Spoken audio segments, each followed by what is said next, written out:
At 18, he joins the army. He went off into the service, spent a year in Korea, spent a year in no uncertain terms of just getting intoxicated on drugs every single day. After serving overseas, Berkowitz was then posted back to the US, stationed in Virginia. Didn't even go for my No fucking- drugs anymore.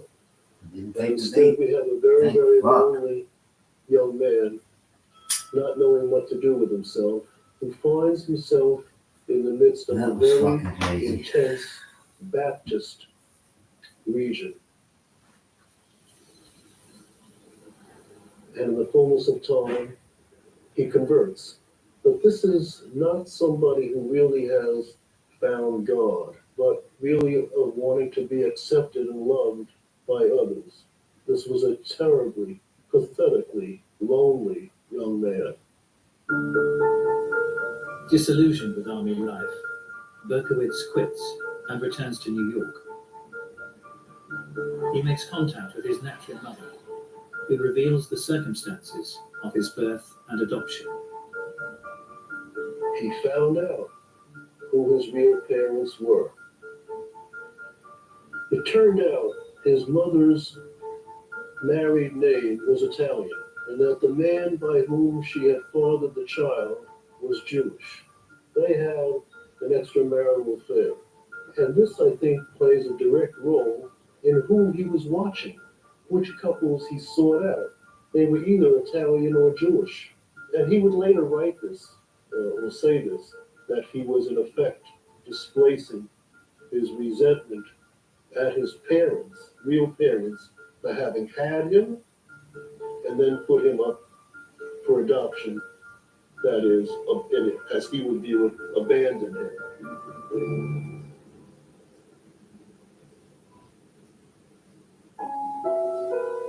Living alone in New York, Berkowitz finds work as a security guard and a taxi driver. He develops an obsession for starting fires. Berkowitz set 1,488 fires before he started killing people. How do we know that? He documented it very carefully in his diary. No real intent for damage, but to be able to call out for help or for succor or support by turning in a fire alarm and watching the fire engines come out. That's what he was so seeking of some kind of external response. These fires, in my judgment, were sexually motivated as well, because look at the power and control that you can have by setting a fire. You can set a building on fire, a car, a field. And for these individuals, that type of control is eroticized. It's sexually stimulating to them to do that type of thing. In 1976, Berkowitz moved to a top-floor apartment in Yonkers, New York. Neighbors began to notice strange incidents.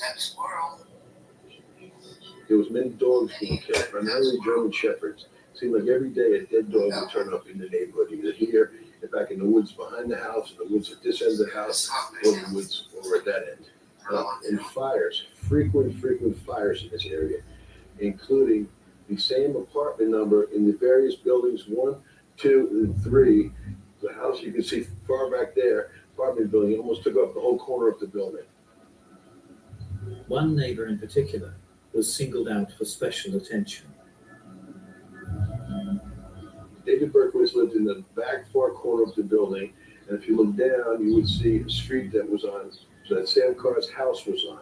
Sam Carr had a black Labrador that lived in the backyard in a doghouse. Sam Carr's dog would bark incessantly through the night. Berkowitz began writing anonymous threatening letters to Sam, eventually shooting and injuring the dog. He has underlying mental health problems, in which it's not a question of switching on and switching off those mental health problems. It's a question of his disordered thinking is actually what patterns his consistent behavior day in, day out.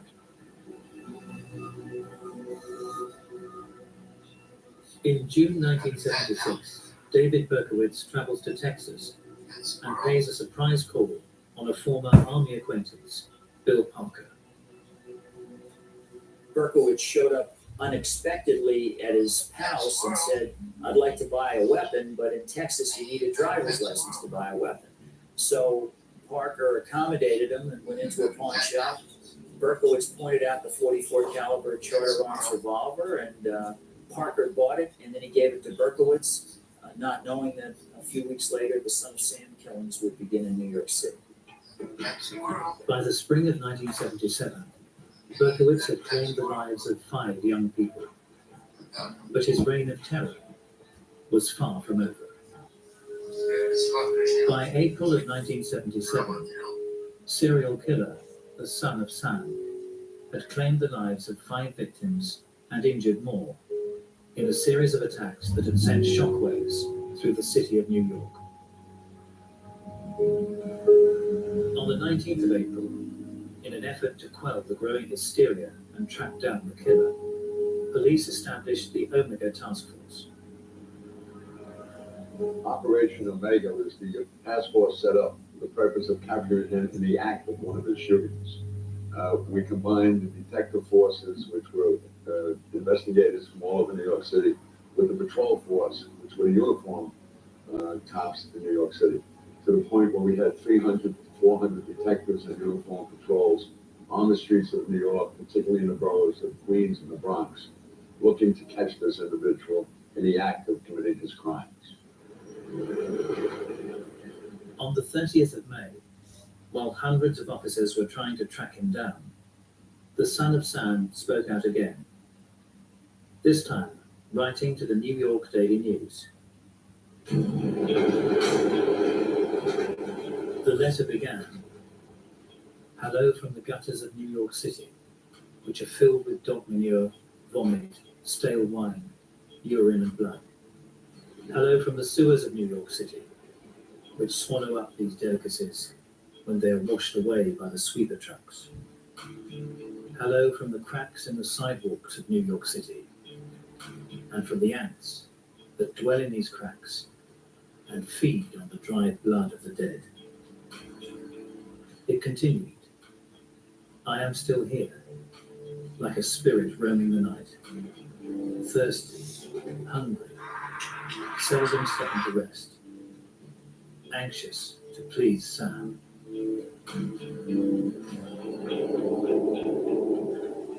These individuals are very often highly narcissistic, and it's not unusual at all for them to want publicity, to follow the publicity in the media, and to get some sort of stimulation as a result of that, because in their mind, they think that they're smarter than the police, they're smarter than everybody. People were very nervous, apprehensive. They saw ghosts in all the shadows. Girls cut their hair, long hair, made it short, changed the color. The nightclubs, bars, dance halls, all losing business. Streets were empty. Everybody is just terrified. Night after night, a massive task force patrolled the streets across New York and staked out lovers' lanes. But no one knew if, when, or where the killer might strike again. On June the 26th, they found out.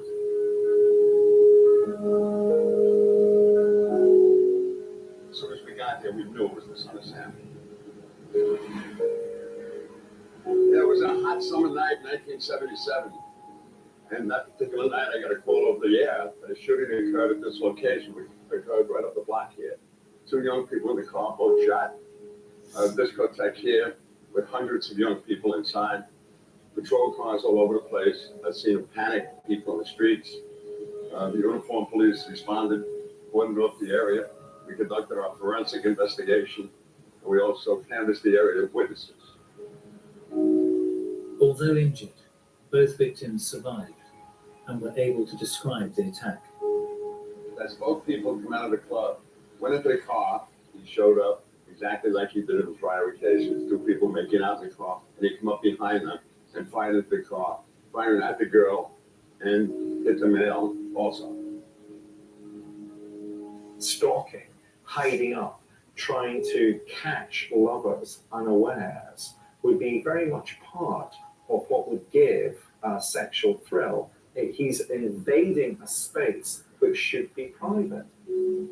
So far, all the attacks had taken place in the boroughs of Queens or the Bronx, and most of the female victims targeted had had long dark hair.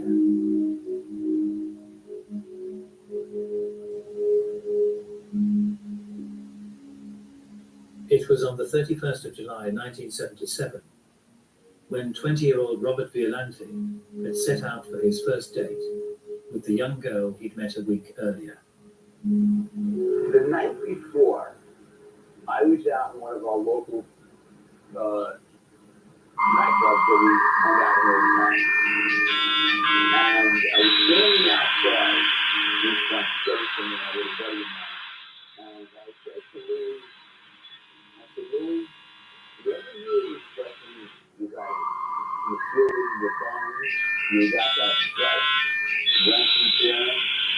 I said, Louis, you have it in my gut that he's going to either get different tonight or tomorrow night. Meaning Saturday night. I just knew it. I just felt it. The next night, that same feeling was like a million miles away from me. Had no feeling at all. But I won't forget leaving my house. And as I was walking down the stairs, my mom turned to me and said, Robert, just be careful. And I turned to her and I said, don't worry about that. I said, she's a blonde. Later that night, Robert and Stacy were sitting in his parked car when 3 shots rang out. The bullet entered directly into my eye and came straight across. And, I lost the left eye. It destroyed everything on the left side, and it did a lot of damage on my right eye. 20-year-old Stacy had also been hit in the head. So instinctively, I remember that right outside my door was a lamppost. Just came out, and I wrapped it around this way, and this hand, my right hand, went into ringing the horn. I knew to get attention, and I was just screaming at the same time, help us, we've been shot.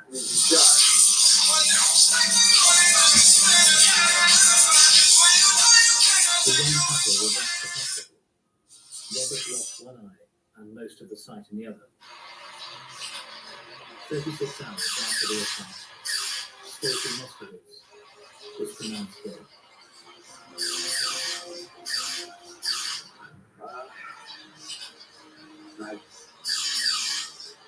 I felt terrible. I really did.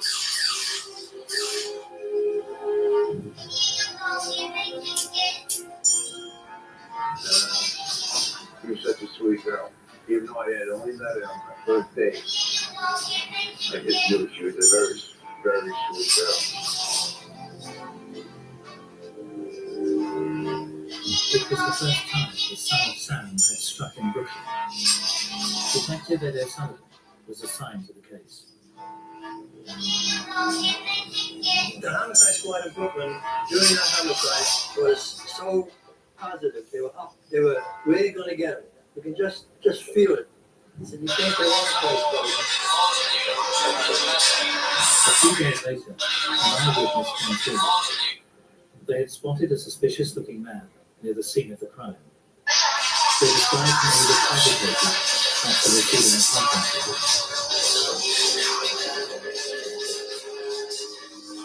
The different witnesses traced the tickets and gifts.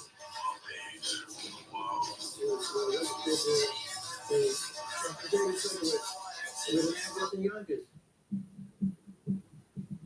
name of the car owner was one they had seen before amongst thousands of tickets.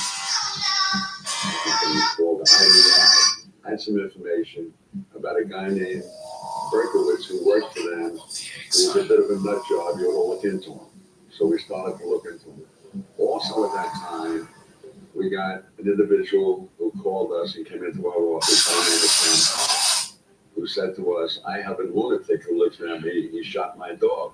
And his name is David Berkowitz. And then we have the parking violation ticket on the car at the scene of the killing of Stacy Moskowitz. 2 + 2 + 2 equals David Berkowitz. On the 10th of August, police assembled in Yonkers. It was a hot summer day, and it was unusual in the sense that this is a very quiet neighborhood. Commonly you see a police car out here out there. This day there was a conglomerate. They were up and down the street this way, you went right in front of the house, and on the street right up there was about 4 or 5. David Berkowitz came out the building, so he was oblivious to the world and walked to his car, which was right over about where that silver car is, right over there. As soon as he opened the door, he got into his car, they surrounded him. At that time, the 2 detectives got out of the car. One of the name was John Filatico, the other one was Sergeant Gardella. Filatico went up to the driver's side of the car. Berkowitz was already in the car. He had his gun out, and he said, put your hands on the dashboard and don't move. Berkowitz turned to Detective Filatico and said, you got me. Filatico says to him, who do I have? He says, you have the son of Sam.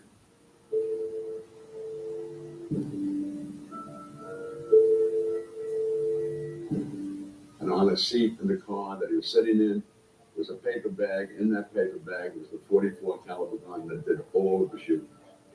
He was done in by a parking ticket. Had that parking ticket not been placed on his vehicle, I don't know how many other people he would have shot or killed before he was apprehended. Once in custody, Berkowitz would make an extraordinary claim.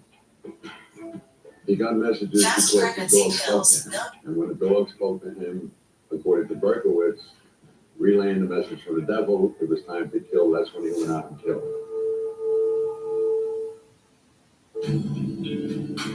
In August of 1977, 24-year-old David Berkowitz admitted he was the son of Sam, a serial killer who had terrorized the streets of New York for a year. The night he was caught, there was all sorts of celebrations. They were giving away drinks in all the bars. With Berkowitz in custody, investigators would now try to discover what had motivated his crimes. Interviewing him for the first time, Detective Sergeant Joseph Coffey could never have predicted Berkowitz's explanation.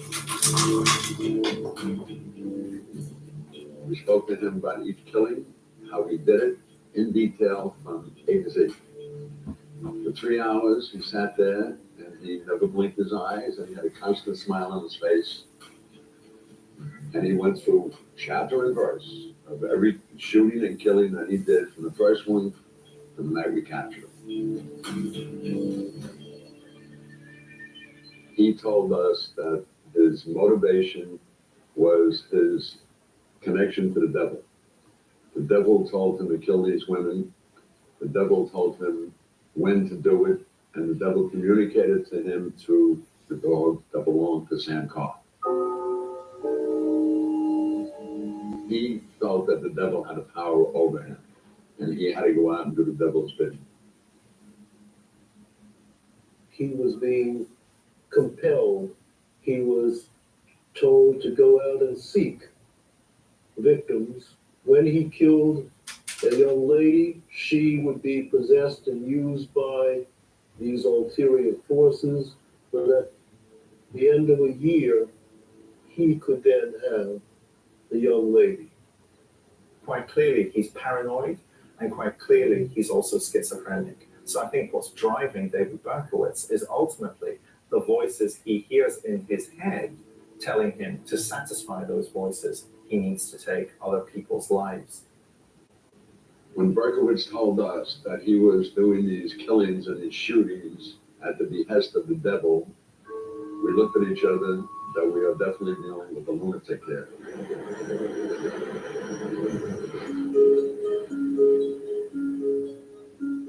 The judge ordered that a competency hearing be held with respect to Berkowitz. Now, this is common, of course, in any case where the court suspects mental illness. There was what we called the insanity plea, where if you had severe mental illness and you didn't appreciate your wrongfulness of your conduct, you would be found essentially not guilty by reason of insanity.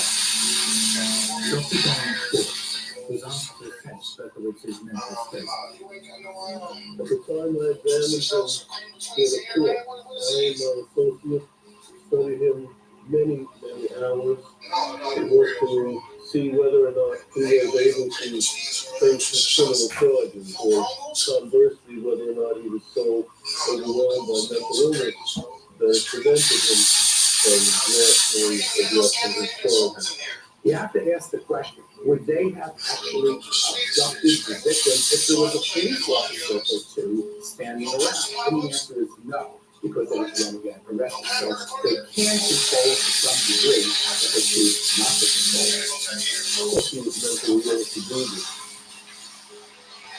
Whether or not he was legally responsible, probably in retrospect, probably, because he showed darkness in which to commit the crime, and he invariably left the crime scene suggesting by his behavior that he knew that what he was doing was wrong. Berkowitz's modus operandi was very simple.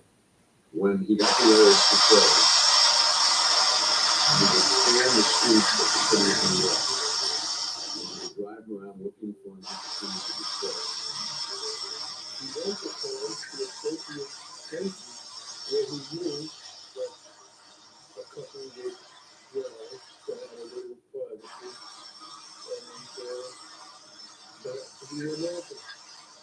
He wasn't racist, killing. He didn't enjoy being hunting his victims, watching his victims, staying with his victims.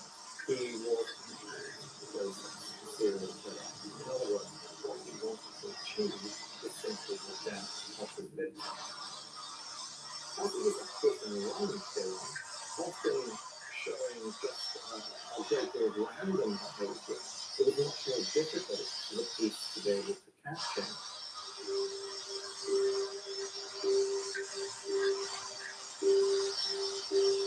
Although Berkowitz had confessed to the attacks, there were fears that a trial might see him found not guilty by reason of insanity. After several weeks, he told me that he was feeling increasingly depressed, regretful, guilty for what he had done. Berkowitz was allowed to consult with a teacher. He went to that peace forever. And I'll never forget what happened. She saw him alone. He would ask her questions. She would then get to bed.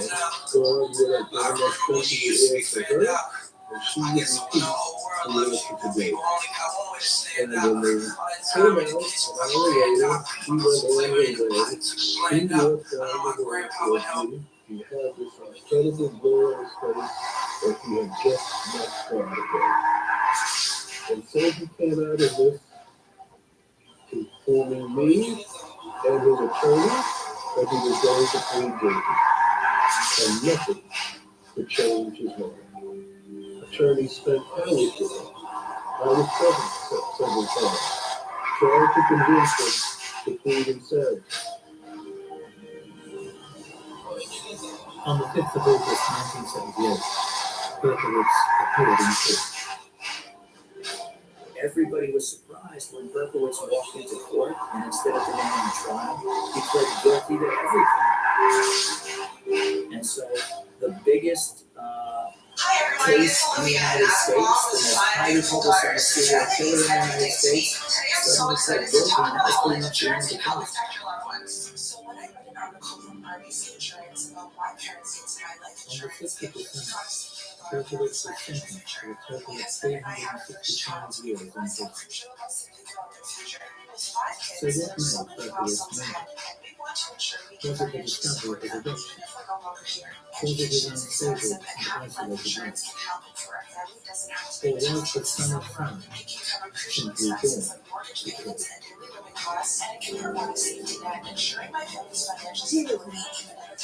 you say that there was definite urge there to do it? He had the genetic makeup. But the genetics was added on to by the environment, it was added on to by his maturing into his adolescent years, where the brain function starts to work on the gene, and then you have all of the beginning fantasies to kill. So we've got a great deal of anger in his life about adoptive mothers who are died and therefore grieving, stepmothers coming into his life that he doesn't like. So these are the patterns of behavior that make David Berkowitz the killer that he became. But was he born to kill? I don't think David Berkowitz was born to kill. I think how he was socialized over a long period of time as an insect killer.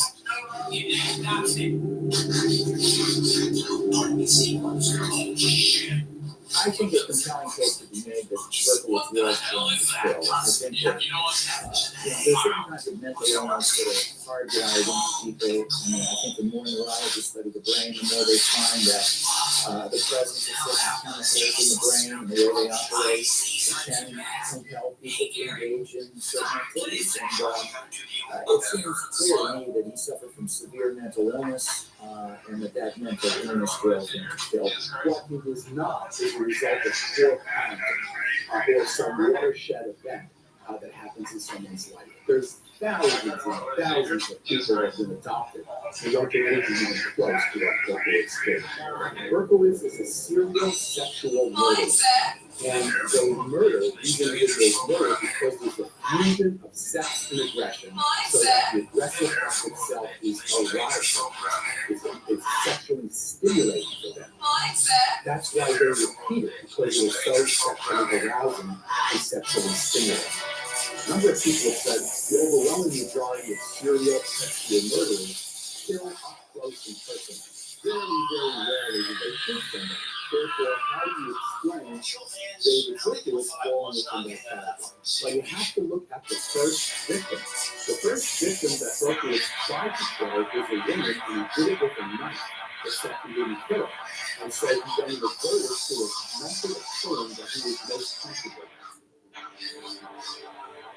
Psychiatrist Dr. Bernard Schultz, who had examined David Berkowitz's sensitive cancer, would later receive a letter from prison. He wrote me a letter, the substance of which was all these statements about God and the demons and so on, the Indian statements, the passage, he wanted to read to the beginning of quote, I'm a patient. I made the demon story all up from the beginning. The reason for this was to try to mentally justify and cause for the crimes I committed. I knew there were no real demons, witches, talking dogs, and satanic henchmen. When I started committing these crimes, I had no idea of what motivated me. I decided that the demons as a cause would be appropriate. This is also why I pleaded guilty, because I knew I was. Would what make a person a killer? I'll never know. Understand that totally. But born like that. We have a quiet weekend ahead of us. I really don't know what to do. All victims in life that they destroyed from the innocent kids. They're all having fun, it's all time of their life. And Yeah.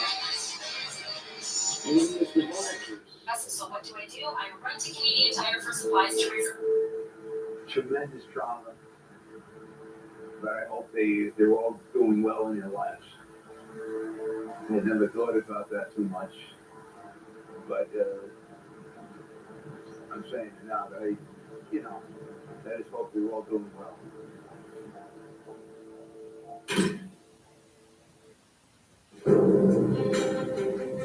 In the early 1970s, the idyllic Californian seaside town of Santa Cruz would be plunged into panic. One day there would be a body part found somewhere or washing in from the ocean. Innocent young women were being raped, murdered, and dismembered. He picked up a sack with the name and then beat it over. And all the while, the elusive killer was right under the noses of the cops that pursued him. He had a great personality. He was a likable guy. What kind of man commits such heinous crimes? He was like, Oh my God, it's corn. Was he a terrible product of his environment? His mother was locked in the basement because she had decided that he could possibly sexually assault his sisters. Or was the killer butcher born to kill? Santa Cruz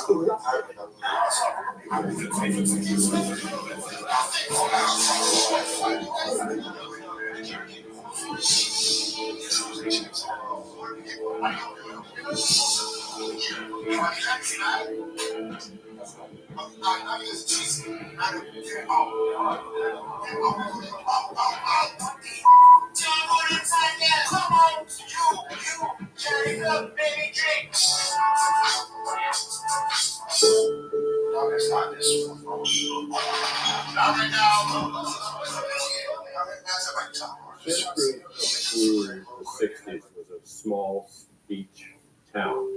It was a surf town and it was a retirement town. Then the university popped onto the scene in 1965. It was the dawn of the hippies, of the age of Aquarius. So there was a very free and easy feel to life here. a lot of the counterculture that essentially bled over from San Francisco area and came down here, a lot of the so-called the hippie types ended up forming communes here in Santa County. And that was attractive to a lot of young people, including young girls. And people were coming from all over the country just to live that free and liberating lifestyle.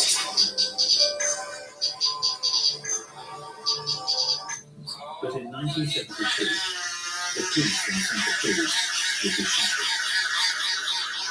All of a sudden, there were bodies being washed in on the really big discovery. And the thought was from a lot of people in terms of how it's happening in little places. We were dealing with a lot of missing person reports. It became clear that somebody was storing tranquility. 18-year-old Fresno College student It was just a soul that had no body. Mary Ann Peck, an 18-year-old Kurd and talented pianist, disappeared. It became a very confusing time for homicide investigators. 15-year-old ballet dancer Aiko Koo, abducted. It just seems like a world gone crazy. Cindy Shaw, 18 years old and babysitting to earn her way through college, goes missing. I remember the time very much get them off the streets, put them away. The media christened the mystery killer the co-ed butcher. Whenever we see somebody under the age of 18 who was hitchhiking, we would pick them up and take them to juvenile hall. And it became a big outcry of that we were violating fixing impact, but the reality is that we were just trying to save their lives. Oh my goodness, he's huge. And it went on. 23-year-old Rosalind Thorpe vanishes from the Santa Cruz campus. Every time we have a missing person report, we're just fearful that this was going to be another homicide victim. And 21-year-old student Addison Liu disappears forever. We had no clue as to who was doing it.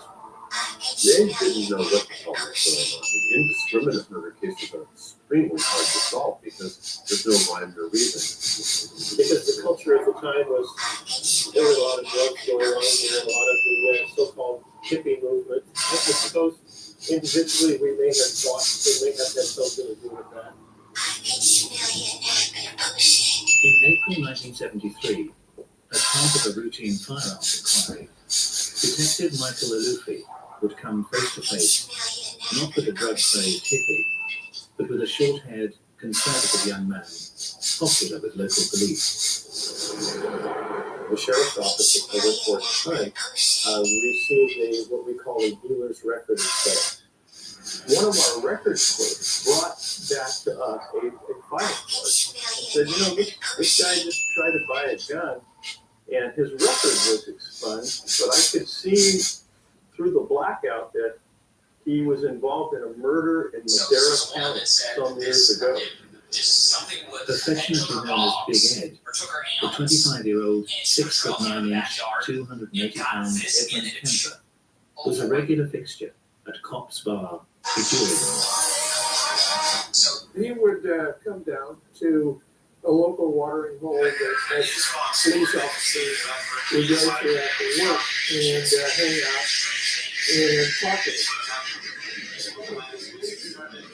He was had a great personality. He was very friendly, very outgoing, and he was a likable guy. But the discussion became, well, who's going to go take the gun away from this guy? Because when we looked at his dealer's record of sale, he's 6 feet 8.5 and 285 pounds. So he's a pretty big guy. So being a junior detective, I gave a slip. There was some activity involved. Due to the guy's size. Big man, big brain, and literally. Although I can never believe it, the gun owner was definitely not considered a suspect in the whole scene. Big Ed lived with his mother in a pleasant, peaceful suburban city. But the address was unclear. We parked right there, and we looked around, couldn't find much of anything. There were several places that had basically the same address, and we weren't sure which one was his. I'm just guessing at this point, right around this point right here, when a car came around the curve and pulled up right there with that car. Pulled on us, but when did it also start here? So, as I approached the car, there was a gentleman in the car, lying across the front seat, with the door open, and he was sitting away with the dashboard. And I was just about to this point, and I said, excuse me, I'd like to speak with you for a second. When he got out of the car, and he got out of the car. And immediately I knew that this was Mr. Kevin, and I was looking for the power of the new ancestry call.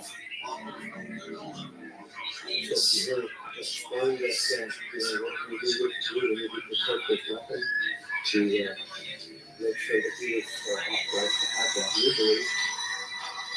We came to the trunk, and he had his keys in his pocket, and he went to put the key in there. And so my partner and I were shifting whether the insect was clearly separated.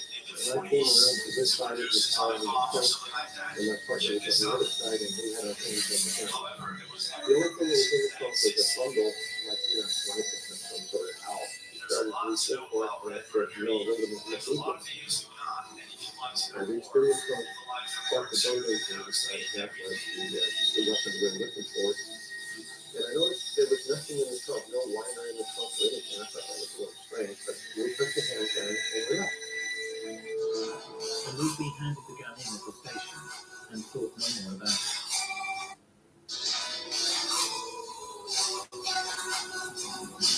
2 weeks later, 5 o'clock in the morning, Officer Jim Connor is on the night shift when he overhears a colleague taking a call from the gun owner.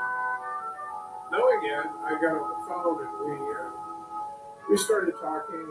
I could tell that something wasn't right. He was in Pueblo, Colorado. He was in a phone booth, and he hadn't had any sleep for several days. And he said he had done something really bad. He said that he had killed his mother and a friend of hers. He said that they were at his house, and he asked me if I knew Mickey and Lucy, and I said yes.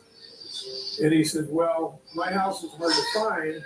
Mickey knows how to find it very easily because he had been out there and he had confiscated a gun.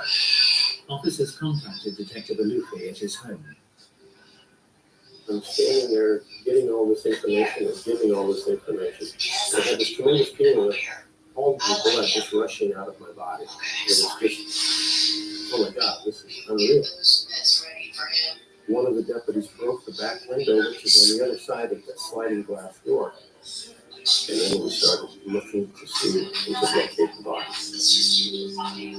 There into the closet. We pulled back the sheet and we saw some hair and blood. Then Big Ed Kemper made a startling confession.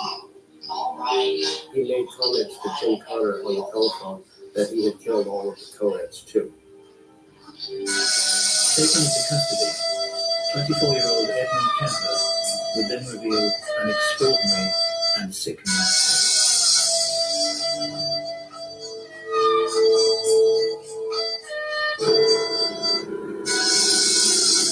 In the early 1970s, the Californian beach resort of Santa Cruz had been stunned by the mysterious disappearance of a series of young college girls and a catalogue of gruesome discoveries. Then in April 1973, 23-year-old 6'9" Edmund Kemper unexpectedly confessed that he was the infamous co-ed victim, and that he now had a tally of 10 murder victims to his name.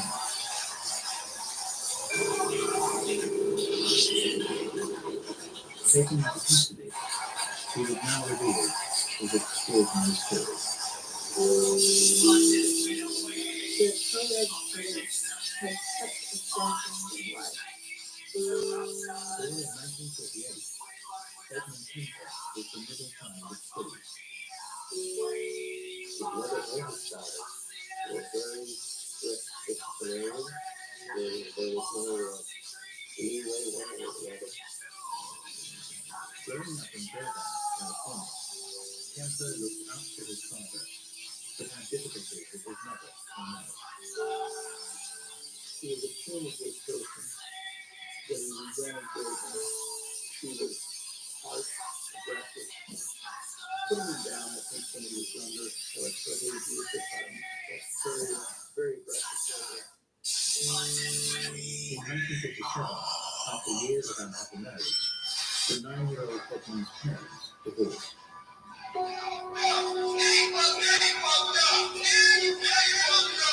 Carmel, Edmund, and his 2 sisters moved away.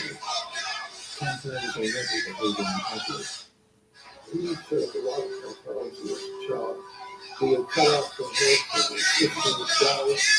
In other ways, he formed the flowers. At 10, he had made a comment that if he ever had to kiss his teacher, he would have to kill her.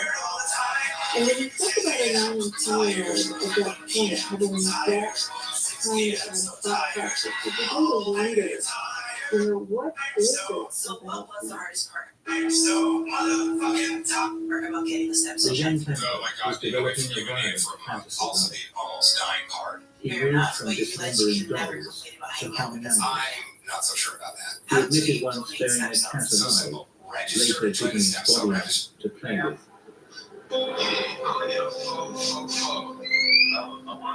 There's many, many serial sexual murderers that have a background of killing cats, torturing cats, tormenting cats. Why cats? Because cats are a female symbol. Canberra was showing warning signs that the FBI had since identified as common amongst a number of serial killers. Basically, you're dealing with a young male that was engaged in fantasies that are aberrant and destructive and violent before adolescence.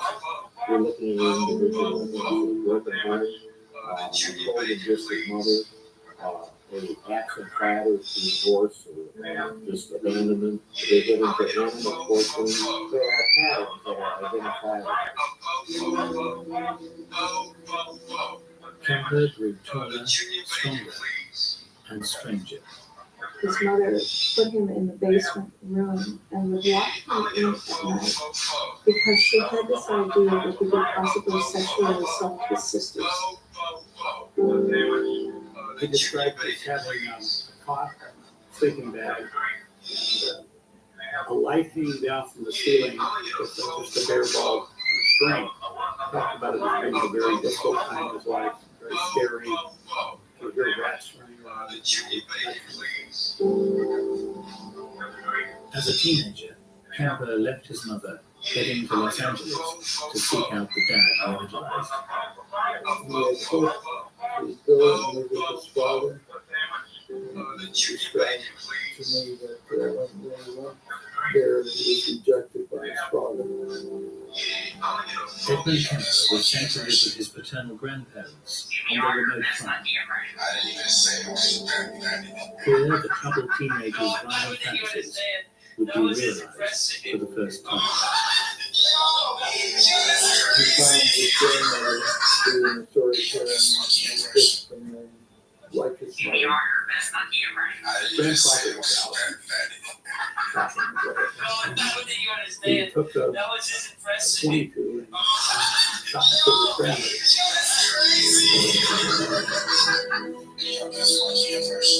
Realized his grandfather was becoming dead. They were elderly. He decided he couldn't allow his grandfather to go through that trauma. So when his grandfather came to him, He said he didn't want the grandfather to suffer knowing that his wife was dead. It's the most bizarre statement. I mean, you don't go out and shoot somebody because of them finding out that their wife is dead.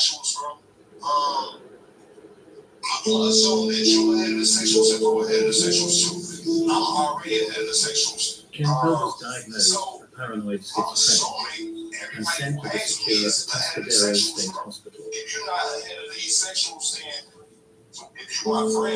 Dr. William Schamberger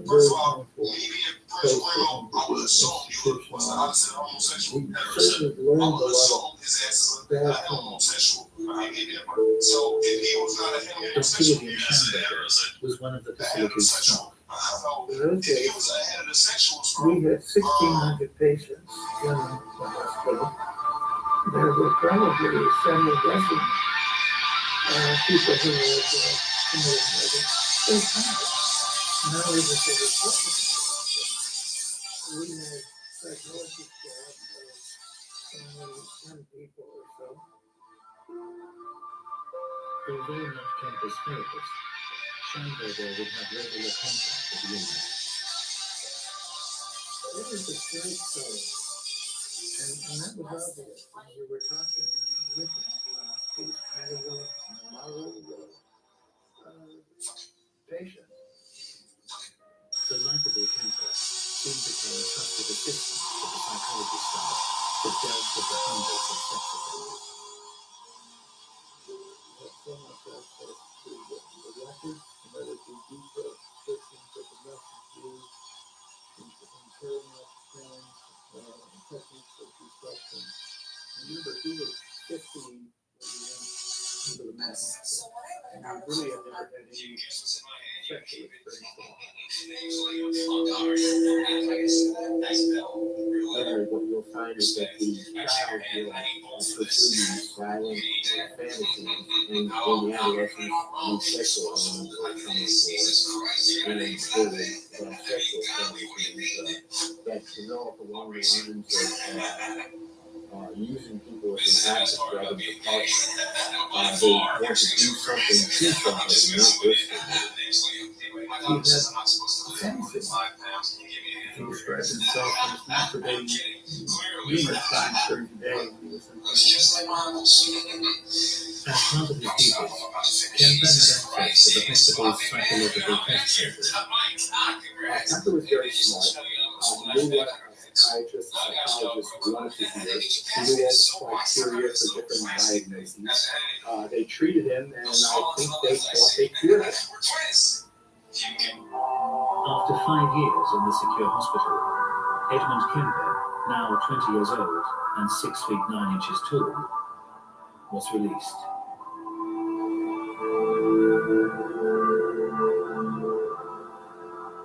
He was discharged, by the way, to the youth authority with the recommendation not for him to live with his mother.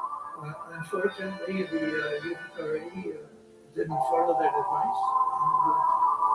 He wound up living with his mother. His social life, I'd say, was very inadequate, as he described it. Felt particularly inadequate around women. So I think he was lonely. He was a young man, 21, 22, and probably never had a kid. Probably have the usual interest and needs to connect with women. What can you tell me, someone about yourself? I murdered my grandparents when I was in a mental hospital for the last 5 years of my life. I can't imagine how difficult it would have had to be. And that doesn't excuse anything. In my mind, describes the situation.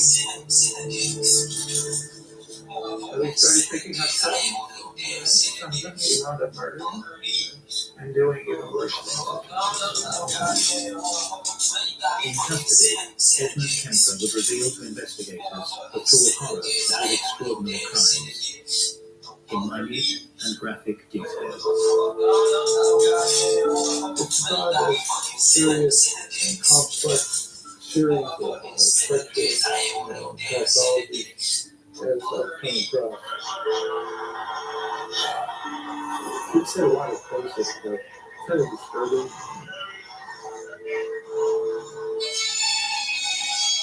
In 1973, after the disappearance and murder of half a dozen young college girls, detectives held Edmund Kemper in custody. And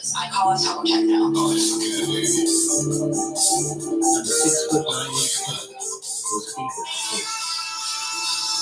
Leading detectives to the scene of his crime, he would explain his murders in chilling detail to anybody who jobs in your area as soon as possible. You don't need experience to start working, and you'll get paid weekly in cash, even while we train you. We have a lot of positions open, so if you want to see what's available in your area, as well as how much you can earn, just press the learn more button. Most of the serial If you're killers looking for a job, fall into two distinct types. One group of serial killers will never want to talk about their behavior at all. Whereas the second group of serial killers are desperate to talk about their killing. They're desperate to become part of the story.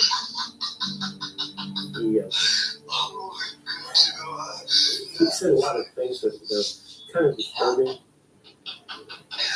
Investigators learned how Kemper had taken months to develop his strategy for abduction. He spent a lot of time traveling all over Central California and even down into Los Angeles. And what he would do is he would find detectives that he would essentially do a practice run. And he would drive off with young men who would look over at them, think about following the dress, and had great sexual curiosity about them. Over numerous trips, Kemper honed his harmless persona and perfected his plans. Only then did he feel confident enough to act out his fantasies.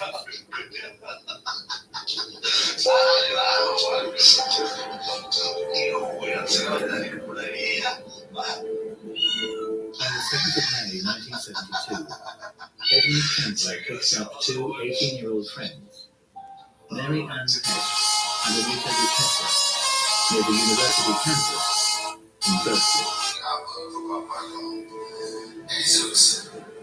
They would get in the car and would drive off. And immediately she would say, "Oh, I don't think your car door is closed." And he's huge. He's a big man. He could reach all the way across the car, open it, close it, and then he would drop a chapstick behind that mechanism. So if they became afraid or they wanted to get out, they wouldn't allow the mechanism to work. Kemper drove them to a remote spot. He told detectives that holding the girls at gunpoint, he had forced Anita to climb into the trunk. He then returned to the car and stabbed Mary Ann until she was dead.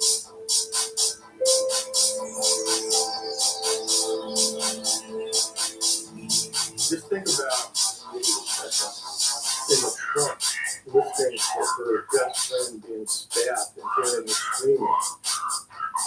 I mean, yeah, it's pretty disgusting. Kemper then opened the trunk and killed Anita. He took the dead girls to an apartment he was renting. There he dismembered them before dumping their remains in the mountains. All the while, the police hunted the mysterious co-ed butcher. The seemingly harmless Edmund Kemper was sitting next to them in their favorite bar. I remember him being there on many occasions, especially during the time of the homicides that were going on. He would come in and have a few beers with the guys. He was a likable guy. While he was with them, he was able to think about here I am, an ongoing murder, and they don't know anything about it, and they fully accept me as one of the boys. He was a police groupie, actually, that's the best way to describe him. Many serial sexual murders have a fascination with police. That's part of their psychology. And they do that for a number of different reasons.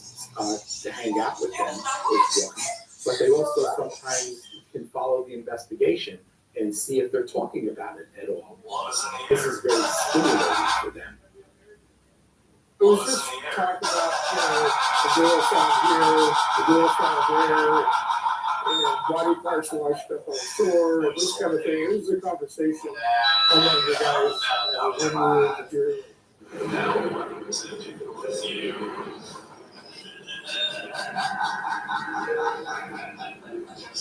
On the 14th of September 1972, Kemper spotted 15-year-old ballet student Aiko Koo hitchhiking. She missed her bus and was worried about being late for dance class. She had made a sign because she missed the bus. She needed to get to San Francisco. She was very young, small, easy to overcome. Got in the car, he drove across the bay to San Francisco, but unfortunately for her, just kept going. This little girl was terrified by this. Kemper bowed, gasped, and then suffocated his captor. But it was only when Kemper took his victims' bodies home that he could fully act out his twisted fantasies. With most of it, we were actually having a course with the bedroom. And then have sex with the entire body. Then sometimes I say with the decapitated body. And then sometimes he would have oral sex with the decapitated head. It's not unusual for a serial murderer to have sexual actions with a decapitated body, it's because it's not a person to them. To them, it's an object. I have the power to do anything I want with this one. She's mine, and I can do anything that I'm serious about, do anything I've only dreamed about doing, and nobody can do anything about it. Power is a big part of it, but extreme sexual pathology. In order to evade detection, Kemper would separate his victims' body parts and dump them in different locations. Lastly, just minutes from Detective Terry Medina's home. When I did find out that he lived up here, that was amazing. To reflect on my wife and my kids up here, and he was overall. So that gave me kind of a sense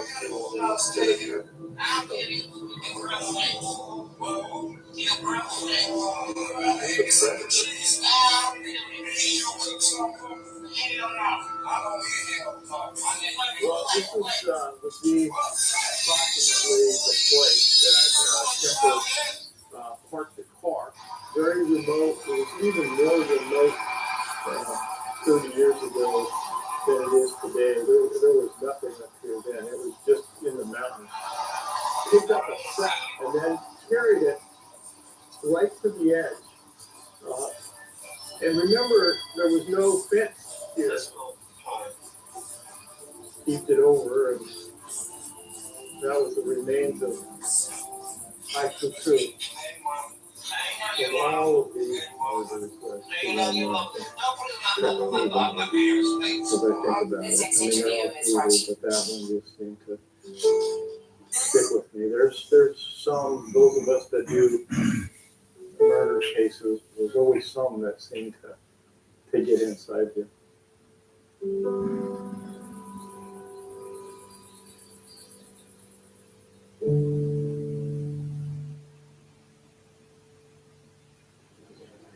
Kemper would go on to claim the lives of 3 more co-ed hitchhikers. 23-year-old Rosalind Thorpe, 21-year-old Alison Liu, and 18-year-old Cindy Shaw, babysitter to police officer Jim Connor's kids. She was young, she needed money like anyone else. She was very pleasant, and knowing that she was a student at the university, we felt very safe that we could, trust her with our children. He had shot her with a .22. Kemper took Cindy's body to his bedroom in his mother's apartment.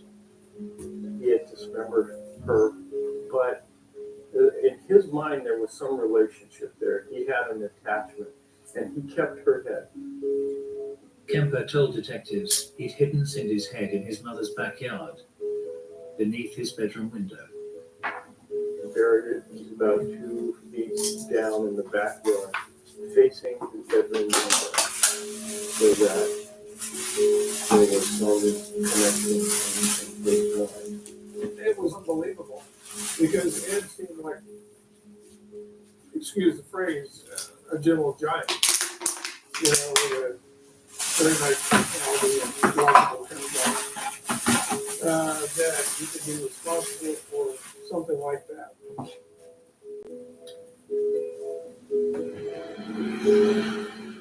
In addition to the murder of his grandparents, Edmund Kemper had taken the lives of 6 young women.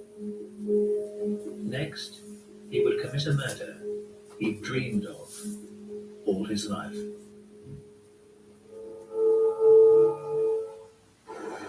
By March of 1973, 6 feet 9 inch Edmund Kemper had kidnapped and murdered 6 female co-eds without attracting suspicion.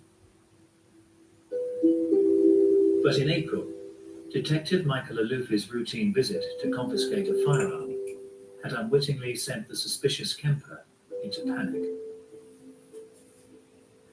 This whole process of me taking the handgun away from him he was under the impression that I was playing cat and mouse with him. He thought we were playing a game, that we really knew he was the murderer. Kemper worried his mother, Clarnell, would now learn of his actions. He did not want her to suffer the embarrassment of what he did.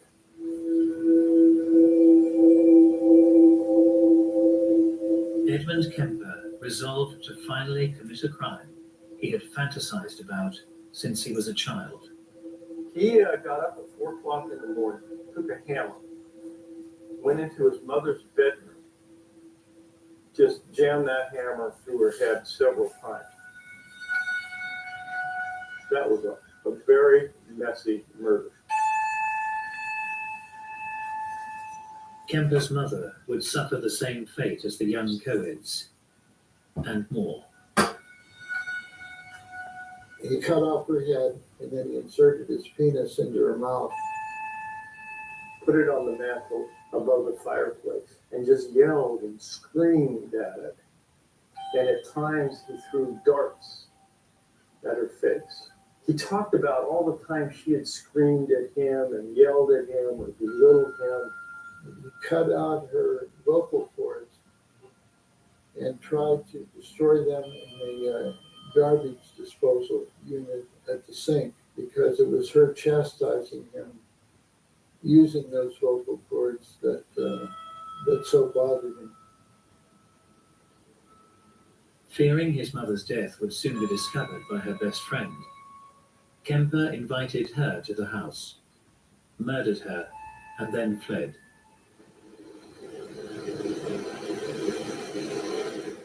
It was only after driving for 3 days without rest that he called the police and gave himself up.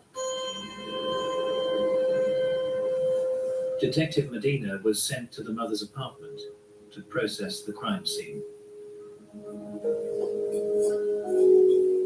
When we arrived, there was nothing disturbed.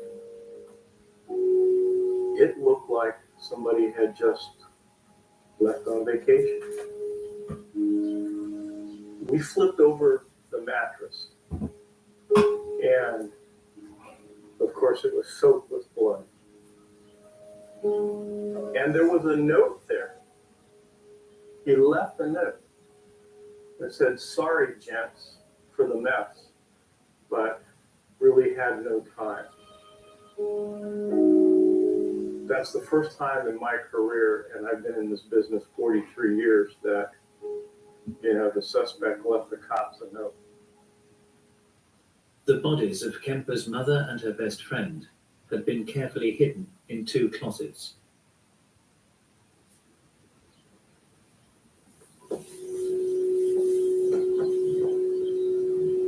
In October 1973, Edmund Kemper would be tried for multiple murder.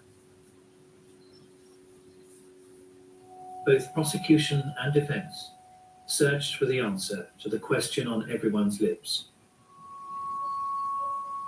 Why would this large, friendly, cooperative guy, why would he kill all these people?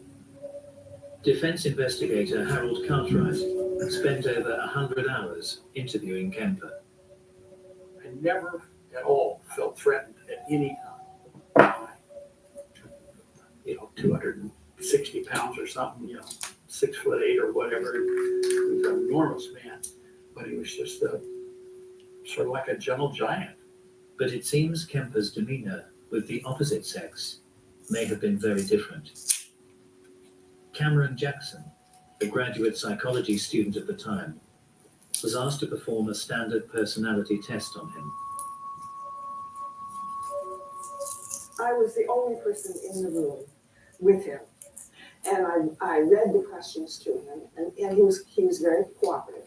And then suddenly, just out of the blue, he both sort of started to get up, and he just erupted like a volcano and he just, like that, and his hands and everything. And I just went like that, backwards. And in immediately came 1 or 2 policemen who calmed everything down. It was just so fast and such an overwhelming rush of anger and emotion and fury. I don't really remember the exact question now that I was asking, but I'm sure it has something to do with women. And I was a woman asking him questions.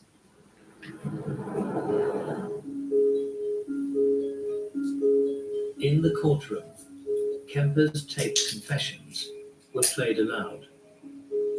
I recall sitting at the trial, listening to the taped confession of Kemper and looking around and seeing the face on the parents of the murdered girls, just the shock and agony and what they had gone through. In the coverage of these terrible crimes, I think the most neglected aspect are the victims. There's a brief mention of their names usually. These were all young college girls. They were working towards a career. They might have chosen to have a family.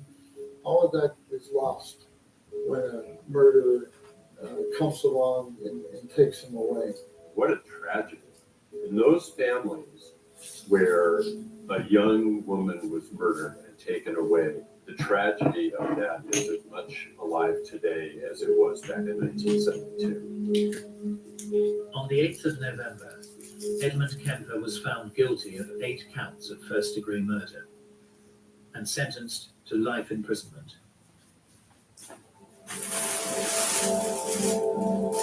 So what drove Kemper to take the lives of 10 innocent victims? Was it his broken family life and the alleged emotional abuse from his mother? Or was he simply born to kill?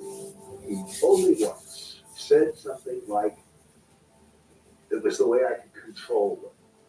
And that's the only thing he ever said the entire time I know him that had anything to do with why I did what he did. Ed Kemper is the classic sociopath. He feels no guilt. It's all about him. No confession or so. It's very difficult to say how he looked at what he was doing. When a person who walked into a butcher have remorse about cutting up a chicken, I don't know. I doubt it. And I think that's what he looked at. An object that he could dismember. You know, you look at it and you say, okay, something happened, his wiring was crossed, he had a chemical imbalance, he had something, and then you look at it and you say, no, this is strictly environmental. You know, the way he grew up, all the life experiences that he had led him to the point that he becomes this serial mass murderer. Maybe he was killing his mother all along. Who knows? I think when we're all studying serial murders, we want to find something to blame. It's got to be this crazy mother that he had who locked him in the cellar, but she must have felt something. You know, people who are around serial killers for a period of time will pick up some type of a feeling. They can't describe it, but they know something. There are genetic and biological factors. There are sociological factors, and there are complex psychological factors, all of which interact. And if we're going to ever reduce and prevent these things, we have to attack it on all these levels. I don't think anybody is born to kill. I think everybody is born with a series of pluses and minuses in their makeup, both physically and mentally and emotionally. I think that things happen to people. Most people are able to cope with it, deal with it. Some people are not.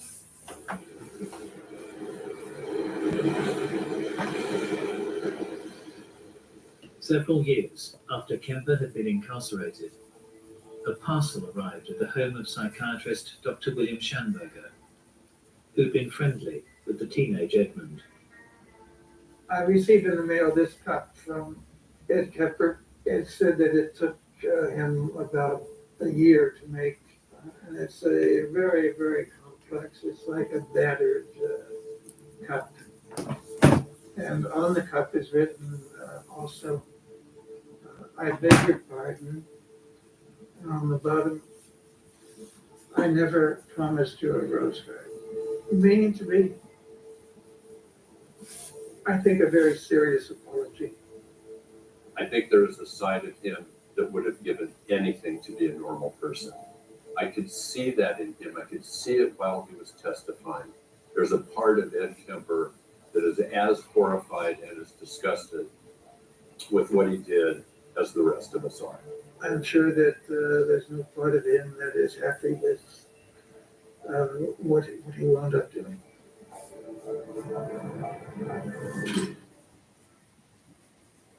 You're a loser, you're a coward, you're a nobody, you're an animal.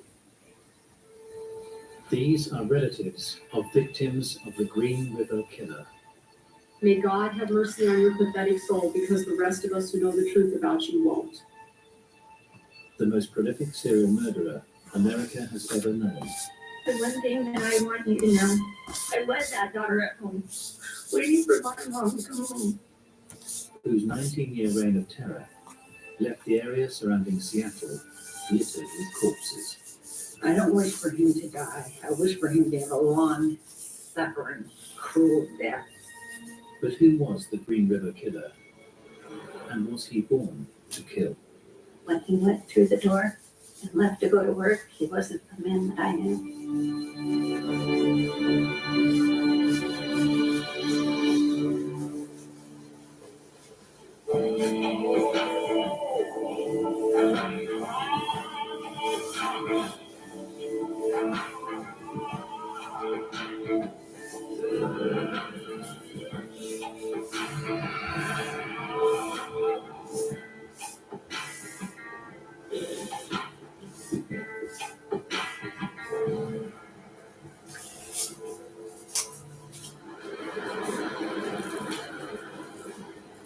The old Highway 99, adjacent to Seattle's SeaTac Airport. 30 years ago, a notorious spot. This area, back in the early 80s, was had a very transient population. There were topless bars over here. There were a lot of hotels where you could rent rooms for an hour or two. Faye Brooks, then a detective assigned to sex crime cases, was regularly called to the street known simply as the Strip. There were a lot of young women who were working the streets. All the girls were young, and some of them had troubled pasts, but all of them are somebody's daughter and somebody's sister. A lot of the young girls had grown up in abusive homes, and that was why they were running away. And I could relate to that. I'm a survivor of child sex abuse, and there, but for the grace of God, were I. And so I could certainly empathize with them, and I also wanted to help them. One such woman was Marcia Chapman, a street worker who claimed to have been raped. And the apartment building where she lived was right here. Marcia was a beautiful, statuesque Black woman. She was 31. She had 3 children. She couldn't support them on the job she could get, and she was working as a prostitute. She was living in an apartment that was sparsely furnished. So I think she was like down on her luck. She seemed to have a kind heart and was a nice person. But under the circumstances, she did what she had to do to make ends meet. Marcia's alleged rape was typical of the hazards working girls on the Strip faced. At the time, best-selling crime writer Anne Rule lived just blocks from the area. I would sometimes stop and warn them and say, "Do you know what I do for a living? I write about murder. And you don't have a chance out here. How do you know who you're getting in with?" And usually they would just shrug and walk away. In 1982, the dangers of working the Strip would be brought home by a discovery in the nearby Green River.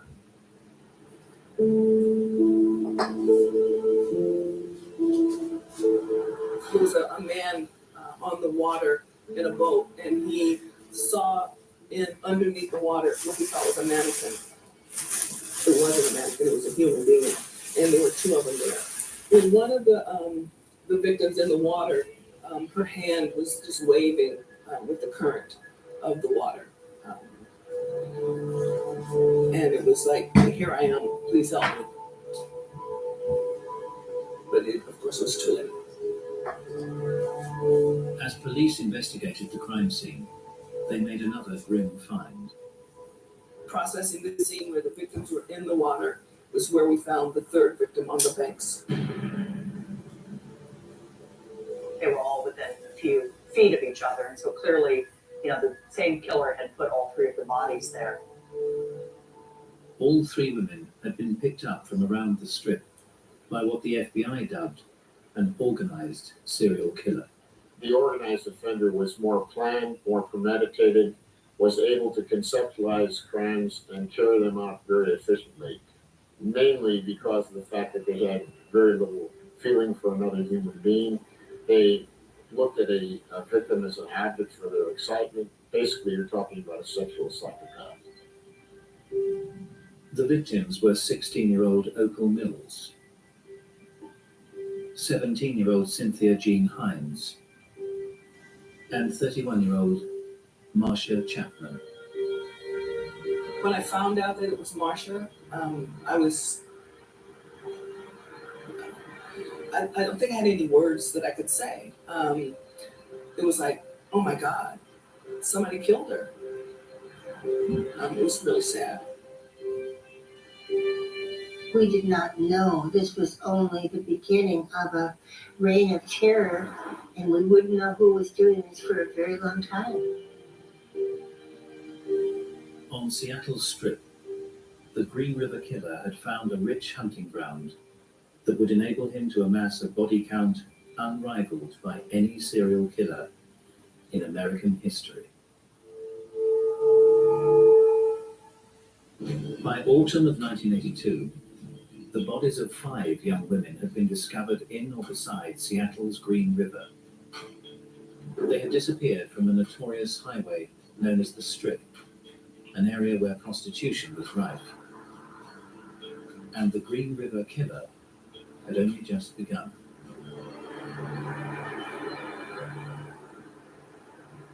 On the 15th of September 1982, 18-year-old Mary Bridget Meehan vanishes. Bridget was the much-loved daughter of a Catholic family in Bellevue, a very rich suburb of Seattle. She skipped school a lot. She joined up with a boyfriend named Ray, and they were living in a cheap motel on Highway 99. She left. I think she was still possibly turning a few tricks, and she didn't come back. Her family was so upset because she was 8.5 months pregnant. To every serial killer, human beings are objects. There's no emotional connection. There's nothing there. On the 20th of September, another girl, 15-year-old Deborah Lorraine Estes, disappeared. Yet police were still unable to identify a killer. This was the area that I was working in. This is the area where the bulk of the Green River victims were picked up from.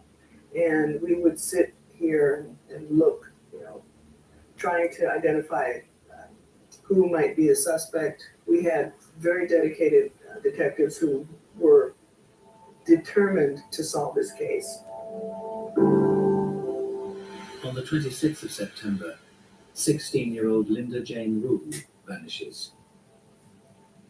Linda Rule was a slender blonde girl who lived up in the North End.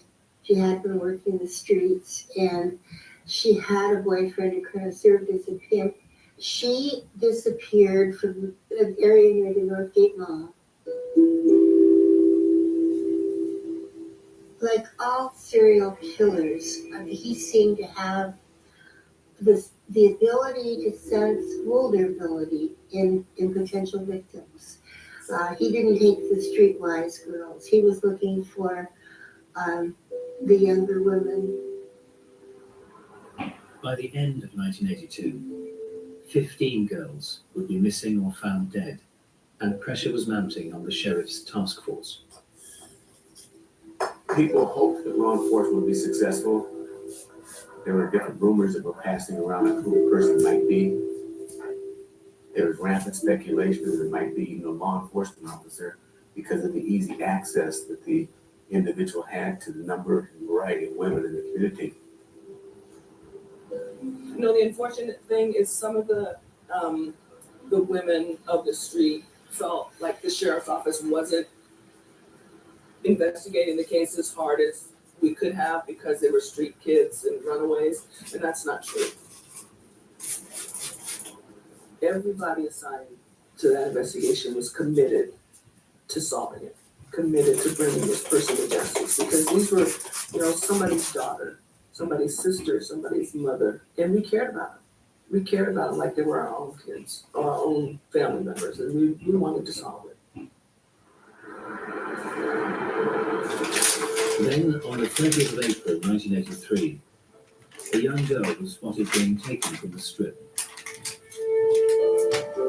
Maria Melbar with her boyfriend was at a restaurant on the highway. Her boyfriend went to make a phone call. When he came back, Maria wasn't in the restaurant. And he was very concerned. And he thought, well, I'll go out the highway and see if I can find her. And he realized that Maria was in the truck ahead of him. There was a man driving, and she was talking to the man. And so he determined to follow the truck because he wasn't sure what was going on. He worried about it. And they got up to the stoplight at Highway 99 and 216. But when he turned left, he couldn't see the car. Marie's boyfriend returned with her family to search the streets for the pickup truck she'd left in. And in a quiet cul-de-sac, just a few blocks from the strip, they found it, parked outside the modest home of a local truck painter. And they asked local police, please, to go there because they believed Maria was in that house. One of the sergeants did go there, knocked on the door, a man answered, and he said, there's nobody here but me. And they didn't press it. All serial killers have the ability to appear so normal that they throw off even people who are considered experts. The serial killer is the Olympiad of the pathological liar. The man's details joined hundreds more in the task force's files. A saliva swab would later be added. Still, girls continued to vanish. And the list kept getting bigger and bigger and bigger. By June 1983, at least 26 girls had disappeared. They learn from their crimes. As their murders grow in number, their efficiency increases. The remains were being found in secluded, quiet, dark areas. That summer, 5 girls went missing. By the time they're up to 5 or 6 or 10 homicides, it became very difficult to catch. The fear was tremendous and deep throughout the entire community. Autumn, 5 more vanished. Some of them were in the mountain foothills, some of them were down in the Green River Valley. He was, you know, ahead of us. We wanted to catch him. We wanted to stop him. Winter and spring 1984, 4 more girls gone. It would be 3 or 4 or maybe even 5 in one spot. Unbelievable. He was outsmarting the homicide detectives. They were, everybody was looking for him. He was dumping women like they were garbage.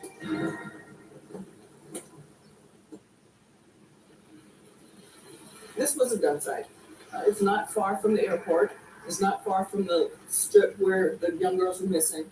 In the evenings, it was dark, very secluded, very few people came down here. You could come, dump something, and be gone. And that's what happened in this location here. They were just dumped.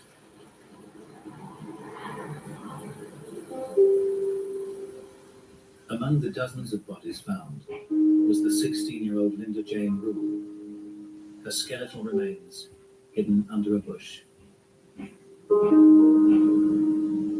And in the scrublands south of the airport, the fate of the pregnant 18-year-old Mary Bridget Meehan was finally discovered. Someone raped her, killed her, and buried her and her unborn baby in a shallow grave on the west side of the highway. By spring 1984, the killer had amassed more than 40 victims. But then something changed. The killings appeared to have stopped.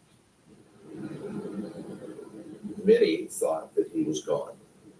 It's incredibly unusual for a serial killer simply to stop killing.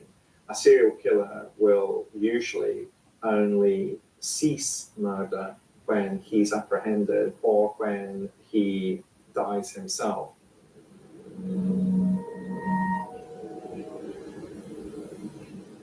In 1985, the truck painter from the house in the quiet cul-de-sac began dating 40-year-old divorced mother Judith.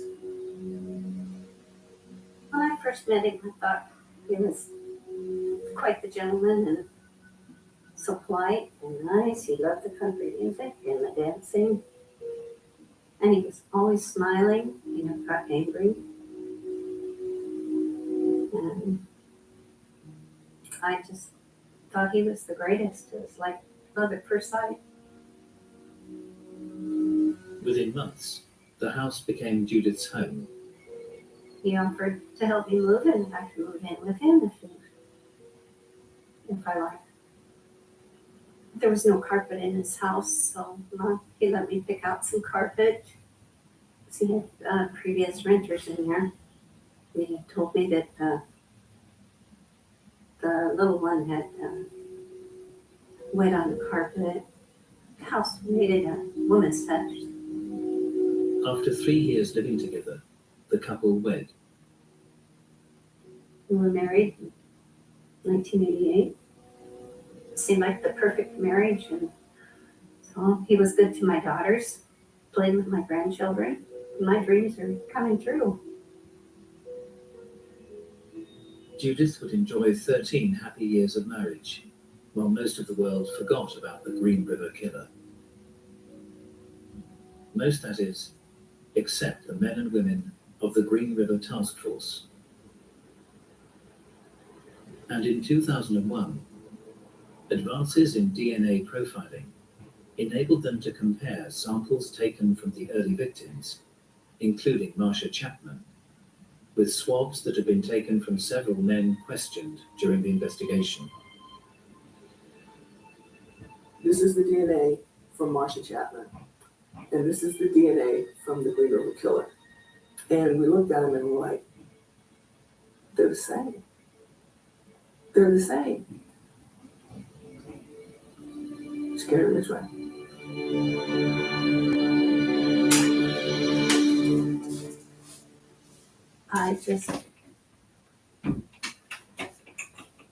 I couldn't believe it.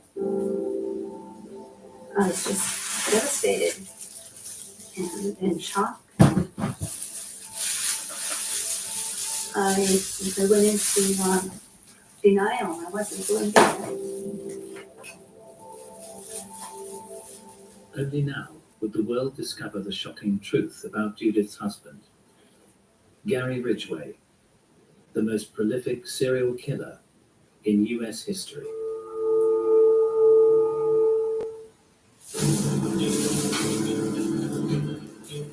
During the 1980s, the mysterious Green River Killer had prowled the red light district of Seattle's Strip unchecked, amassing a terrifying body count.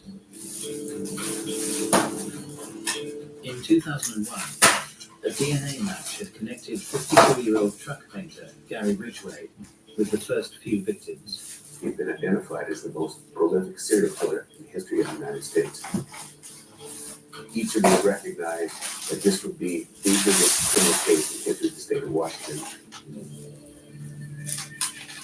The prosecution and defense teams would now be able to interview the man suspected of over 4 dozen homicides. walking down a corridor and I'm gonna open the door and be introduced to the supposed Green River Killer. 100 things are going through your mind and wondering, what is he gonna be mean? Is he gonna be crying? Is he gonna be crazy?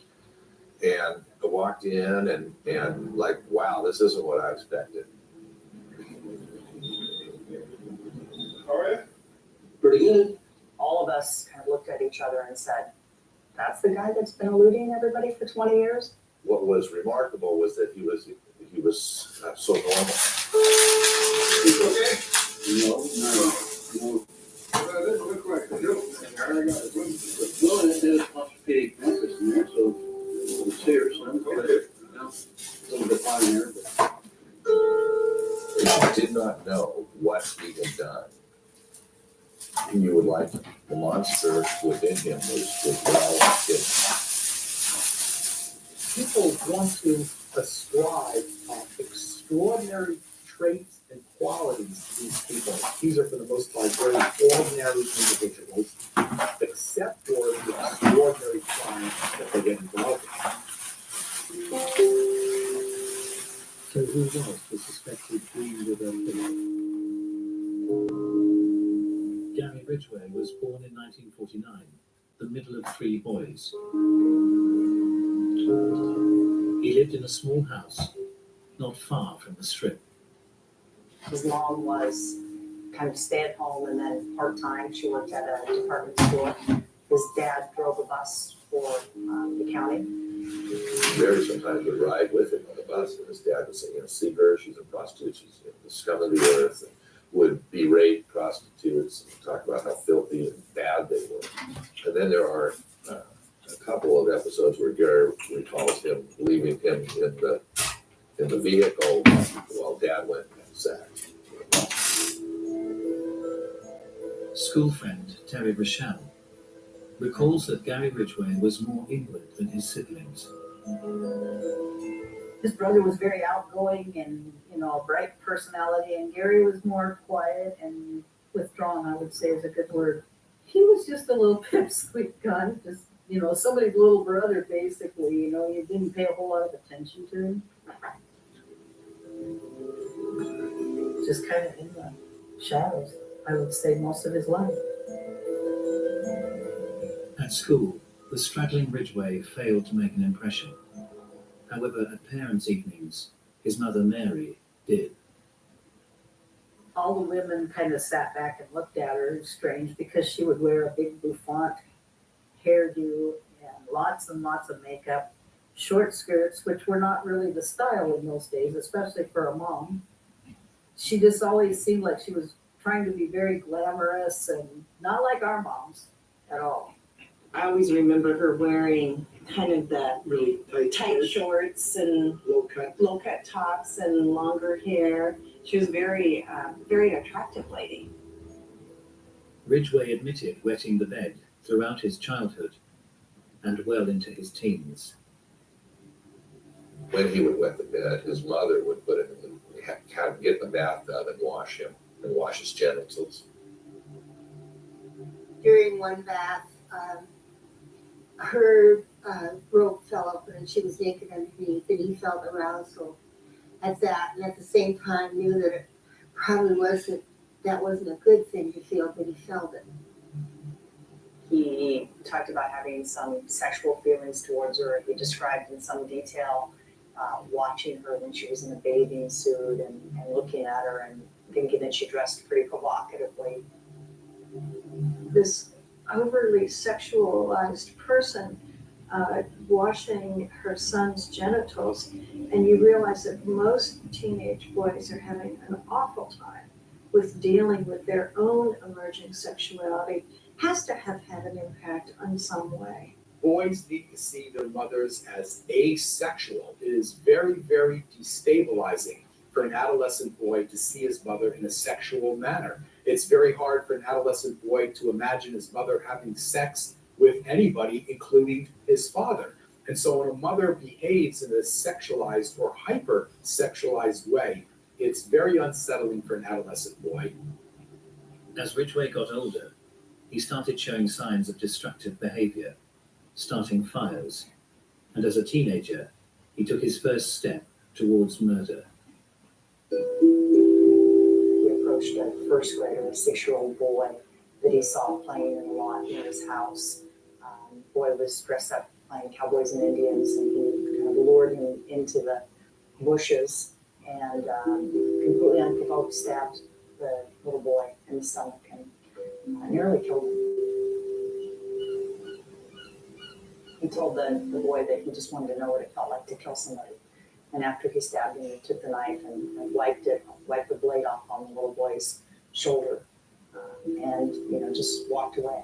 And actually, nobody ever connected him to that. Serial killers need to have some concrete proof of what they're doing. I mean, you can think about something, but until you've done it, you don't know how it's going to turn out. And so what the serial killer does is experiment. Often they will commit an act like a trial run. Ridgway eventually finished school 2 years late due to his slow progress. The following year, age 21, he married his steady girlfriend and joined the Navy. When he returned from his deployment to the Philippines, his wife admitted that she had had an affair with a friend of theirs. That was when he first started kind of referring to her as a whore and using other derogatory terms. And that was kind of the beginning of a series of relationships that never quite panned out for him. During the early 1970s, Ridgway got a job spray painting at the Kenworth truck manufacturers. He then met and married his second wife. He was very much into having sex, often, repeatedly, throughout the day, as frequently, pretty much as women would agree. They would go out in the truck and he loved to have sex in public where they could be discovered at any time. But after having a child, their relationship deteriorated. His wife left him when his son was about 5. And that really hurt him. And that was when he started to go frequent prostitutes. Ridgway claimed he became addicted to prostitutes. He had in fact been quizzed by police about his activities on the strip several times during the 80s, even passing a lie detector test when grilled about the Green River murders. When your subject is someone without a conscience, who has no regrets and no remorse and no real concern, they can pass them. He was a magnificent liar. He had an ability just to go and talk, and he would just talk and tell stories. And I for a while, I assumed they were true. And when I would go in to visit Gary at the jail, he would tell me that everything's okay. He didn't do it. He didn't hurt those women. He didn't kill them. He didn't. And I would believe him. As he was questioned in 2001, Ridgway continued to protest his innocence.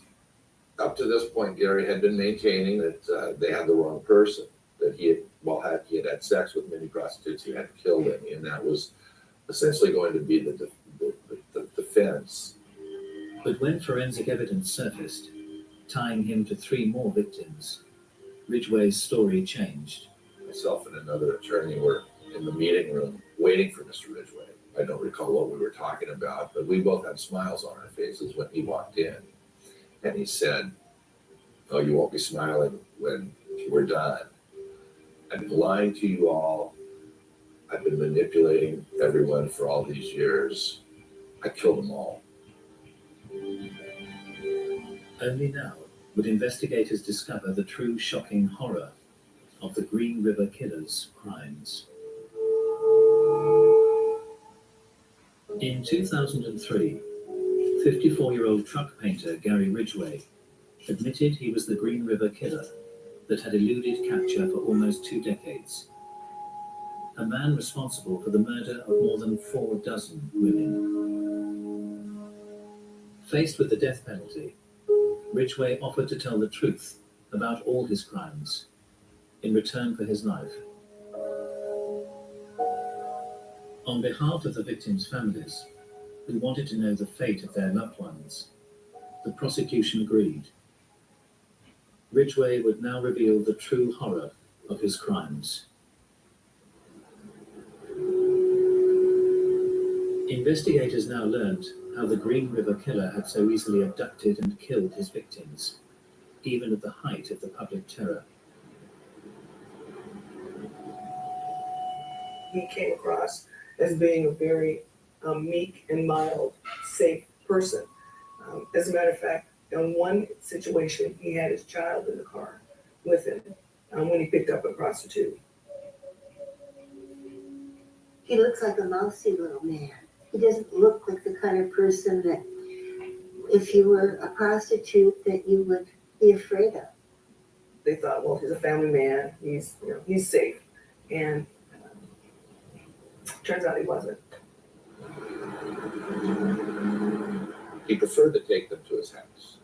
Some said no to that, and they would drive to a remote location, and he had a pickup truck with a canopy on the back.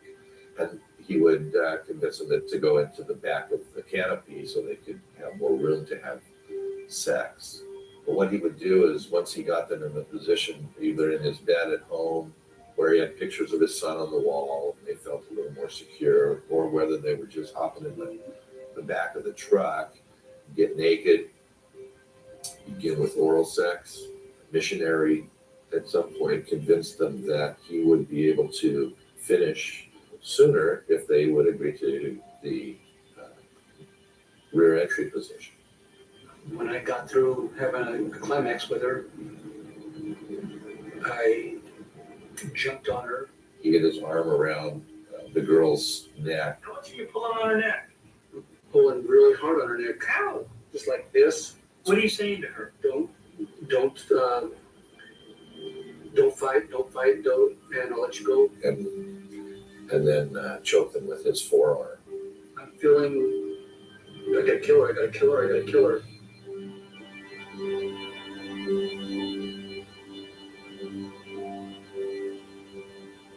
You'll need to go up to kind of like at the top of the hill on this and pull in. Ridgway guided the investigators to where he dumped dozens of young women. I just drove in with my pickup and camper and parked it, brought her body over and put it a little bit over the hill. His method of recollection was where he had left their bodies. Between this one and that one up there, you think you put like five of them in there? He essentially said the victims didn't mean anything. I have no idea who they are. I don't know if they're black, if they're white, how old they are, how young they are. I mean, they really meant nothing to me as an individual. What you're getting is what you're going to get, and it's all you can get because I don't remember. To every serial killer, human beings are objects. In the homicides that they commit, they're never going to remember the name. They're never going to remember the face. They'll remember the concrete action of where those bodies are. One of the dump sites that Ridgway identified was that of Marie Malvar, the 18-year-old whose boyfriend had spotted Ridgway abducting her. He admitted that when he strangled her, she had fought back harder than any of his victims. I put battery acid on myself right here, there, and cover up scratches. There's a scratch here, scratches here from Melbar. Ridgway claimed he was filled with rage and had wanted to hurt his victims even after their deaths. He admitted he'd tried to set the lifeless 16-year-old Linda Rule's hair on fire. You know, he seemed throughout the interviews to try to blame a lot of what had happened on the women in his life. That the women that he actually killed were kind of an extension of all the women before who had disappointed him in some way. All the pressure just built. My releasing point was killing women.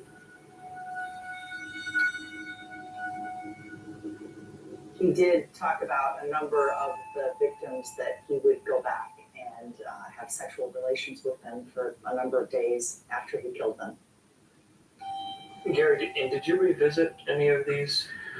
I revisited at least one of them, And when we say revisit, what did you come back to do? and have sex with her. He's like, oh yeah, but then the flies would come and the maggots, and then I'd be like, oh, I don't, like he didn't want to do it after that. You were just, that's the thing. He said it in this, like I'm talking to you, but as if it's totally normal. Now, why do individuals do this? The standard explanation for necrophilia had been sex with someone dead. You can have total control over it. There's no resistance at all. And so you can live out those sorts of feelings with a dead, lifeless body. He's not the one that you're going to turn to and ask, why did you do this, and get the deep psychological answer. But one of the things that frequently came up was that he would have to pay for the sex.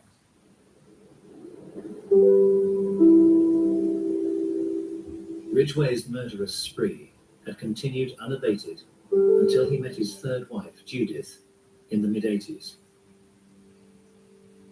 Gary was so straight, normal, and loving and gentle, and so kind around me all the time.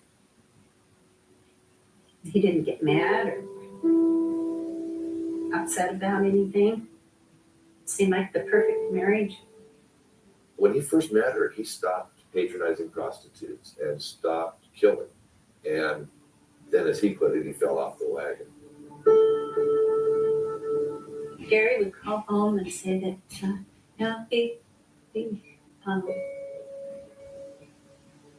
he's going to be late coming home, so he's going to grab a hamburger, and he'll be late. When I think back now, that was probably one time when he was out picking up someone off of the Highway 99 strip. And then he killed again.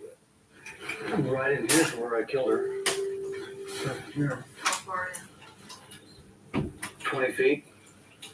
He would tell me he'd call home and say he's going to stop at the junkyard on my way home from work.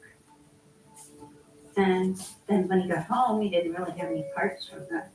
So that may have been another occasion. And so, after having killed maybe 60 girls from 82 to 85, from 85 to when he was caught in 2001, the number of victims was more like 10 or 11. Mr. Ridgway, how do you plead to the charge of aggravated murder, first degree, as charged in count 1? Guilty. In 2003, Gary Ridgway made his plea to the 48 charges of murder that investigators could conclusively tie him to. How do you plead to the charge of aggravated murder in the first degree, as charged in count 5? Guilty.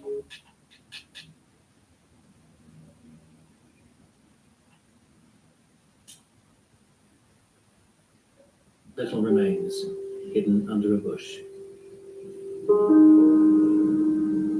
And in the scrublands south of the airport, the fate of the pregnant 18-year-old Mary Bridget Meehan was finally discovered. Someone raped her, killed her, and buried her and her unborn baby in a shallow grave on the west side of the highway. By spring 1984, the killer had amassed more than 40 victims. But then something changed. The killings appeared to have stopped. Many thought that he was gone. It's incredibly unusual for a serial killer simply to stop killing. A serial killer will usually only cease murder when he's apprehended or when he dies himself.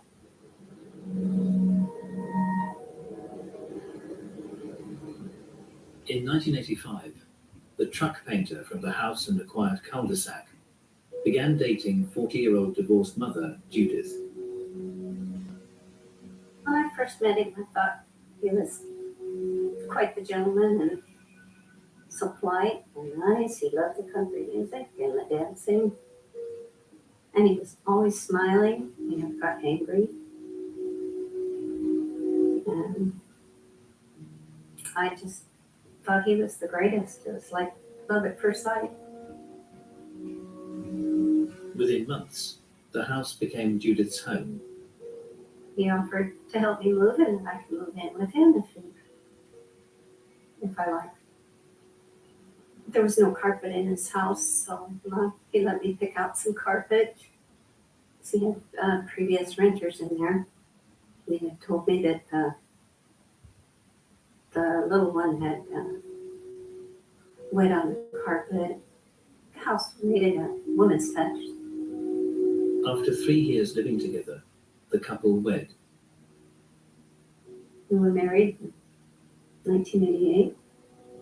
It seemed like the perfect marriage, and so he was good to my daughters, played with my grandchildren. My dreams are coming true. Judith would enjoy 13 happy years of marriage, while most of the world forgot about the Green River Killer. Most, that is, except the men and women of the Green River Task Force. And in 2001, advances in DNA profiling enabled them to compare samples taken from the early victims, including Marsha Chapman, with swabs that had been taken from several men questioned during the investigation. This is the DNA from Marsha Chapman. And this is the DNA from the Green River Killer. And we looked at them and we're like, they're the same. They're the same. Scary which way?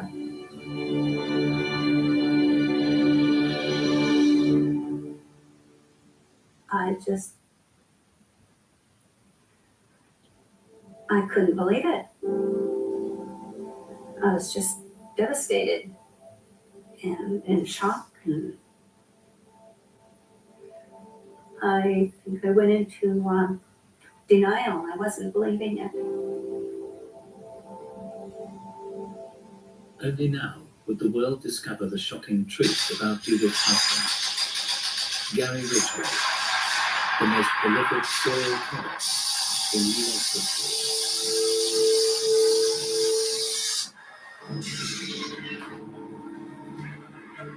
During the 1980s, the mysterious Green River Killer had prowled the red light district of Seattle's Strip unchecked, amassing a terrifying body count. In 2001, the DNA had connected 52-year-old truck painter Gary Ridgway with the first few victims. He had been identified as the most prolific serial killer in the history of the United States. It is recognized that this will be the biggest criminal case in the history of the state of Washington. The prosecution and defense teams would now be able to interview the man suspected of over 4 dozen homicides. Knocking down the corridor and going to open the door and see what the dude it's supposed to be a killer. 100 things are going through your mind and wondering, what is it going to be mean? Is he going to be crying? Is he going to be crazy? And I walked in and like, wow, this isn't what I expected. All right. Pretty good. All of us kind of looked at each other and said, that's the guy that's been eluding everybody for 20 years? What was remarkable was that he was so normal. Sleep okay? No. Well, that didn't look like the Hilton in there. I got a glimpse of it. Well, it had a posturepedic mattress in there, so it was here, so Okay. yeah, a little bit hot in there, but If you did not know what he had done, you would like him. The monster within him was well hidden. People want to ascribe extraordinary traits and qualities to these people. These are, for the most part, very ordinary individuals, except for the extraordinary crime that they get involved in. So who was the suspected Green River killer? Gary Ridgway was born in 1949, the middle of 3 boys. He lived in a small house, not far from the Strip. His mom was kind of stay at home and then part-time. She worked at a department store. His dad drove a bus for the county. Gary sometimes would ride with him on the bus, and his dad would say, see her, she's a prostitute, she's the scum of the earth, and would berate prostitutes and talk about how filthy and bad they were. And then there are a couple of episodes where Gary recalls him leaving him in the vehicle while Dad went and had sex with a prostitute. School friend Terry Rochelle recalls that Gary Ridgway was more inward than his siblings. His brother was very outgoing and, a bright personality, and Gary was more quiet and withdrawn, I would say is a good word. He was just a little pipsqueak guy, just, somebody's little brother, basically, you didn't pay a whole lot of attention to him. Just kind of in the shadows, I would say, most of his life. At school, the straggling Ridgway failed to make an impression. However, at parents' evenings, his mother Mary did.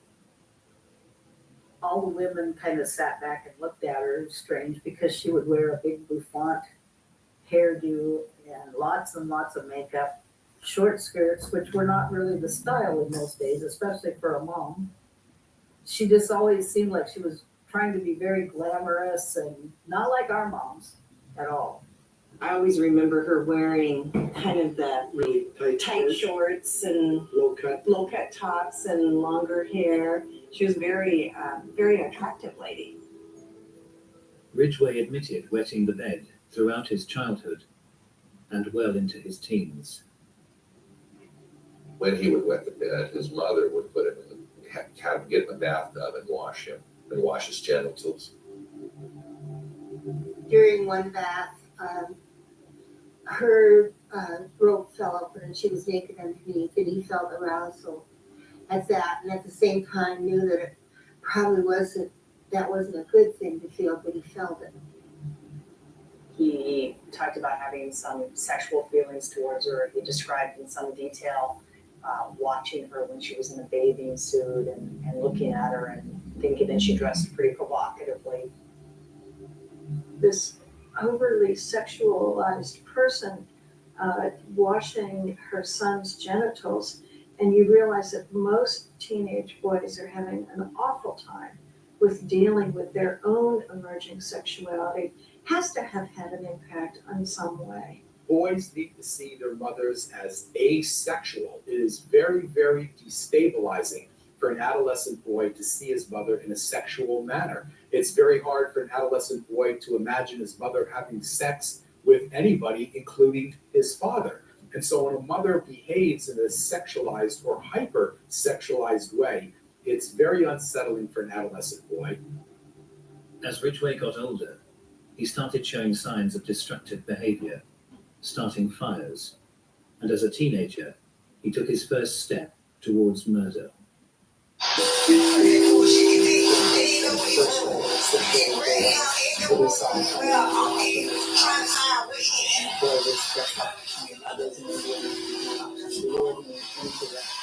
Wishes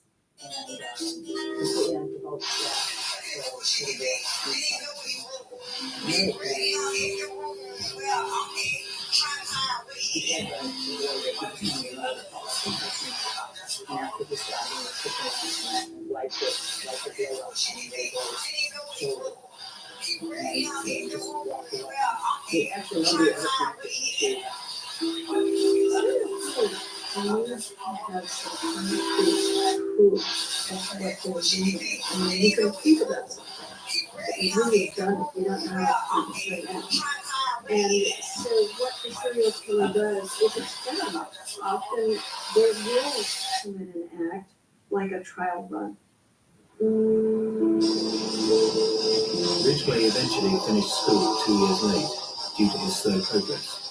The following year, age 21, He married his steady girlfriend and joined the Navy.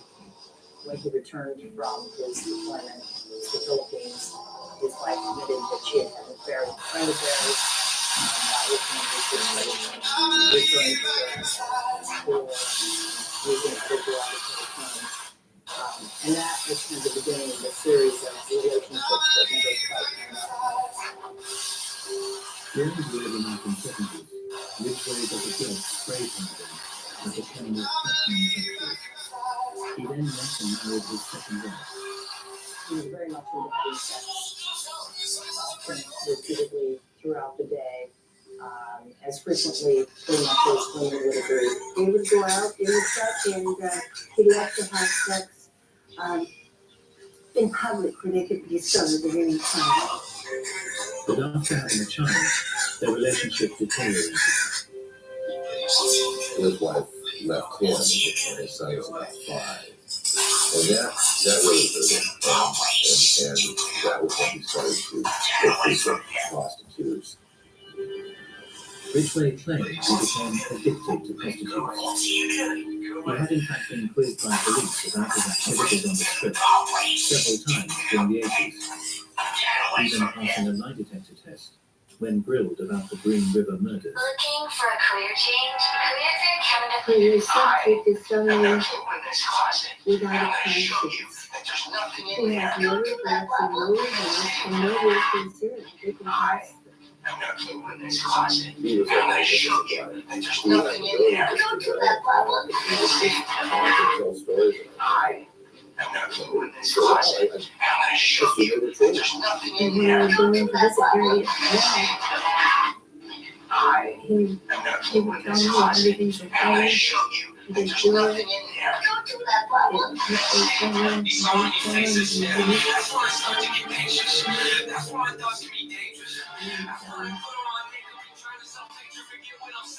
I would believe him. As he was questioned in 2009, Ridgway continued to protest his innocence. Up to this point, there had been no ceremony of rehabilitation that he had not asked to accept when he got to Australia.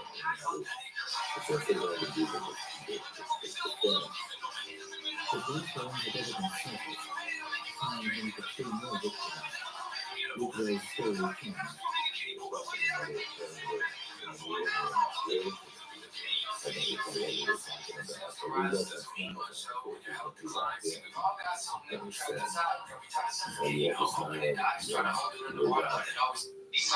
Lying to you all. I've been manipulating everyone for all these years. I couldn't Only now, the investigators discovered the true shocking horror of the Green River Killers' crimes. In 2003, 54-year-old truck driver Gary Ridgway admitted he was the Green River Killer that had eluded capture for almost 2 decades. A man responsible for the murder of more than 4 dozen women. Faced with the death penalty, Ridgway offered to tell the truth about all his crimes in return for his life. On behalf of the victims' families, who wanted to know the fate of their loved ones, the prosecution agreed. Ridgway would now reveal the true horror of his crimes. Investigators now learned how the Green River Killer had so easily abducted and killed his victims, even at the height of the public terror. He came across as being a very meek and mild, safe person. As a matter of fact, in one situation, he had his child with him, and then he picked up a prostitute. He looks like an absolute, he doesn't look like the kind of person that is like a prostitute that you would feel for. They thought that the family he's safe. We have new information now also on the plane crash. KTU has just learned the names of the 4 pilots who were on board the flight. They are Captain Sum Ting Wong, Some said Wee no Chun to Lo, that, Ho and they Lee would drive to a and remote Bang location Eng in their Ao. truck. pickup truck with a running, canopy you're saying on it's it. really good out. It's the You would perfect texture for running, condition it very to little go into the impact on back stress, of the not so your canopy feet so don't get wet. that Incredible the though, just to see you people still on their bicycles. And what you would do is once you got them in position, either in the truck at home or you have 60 degrees front on the wall. We've seen a lot of people out here, like you said, running, sledding, just enjoying it, what they cross. Get naked. That could happen, unfortunately. Missionaries attempted to convince them that we would be able to finish sooner if they would agree to. Yeah, he had his arm around the girl's neck.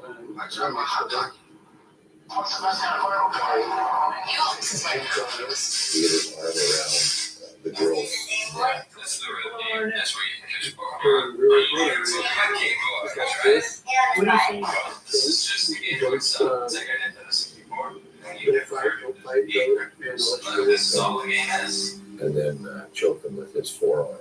I'm feeling, I gotta kill her, I gotta kill her, I gotta kill her. Come on, baby. Wow, that is so cool. You need to go up to, kind of like the top of the hill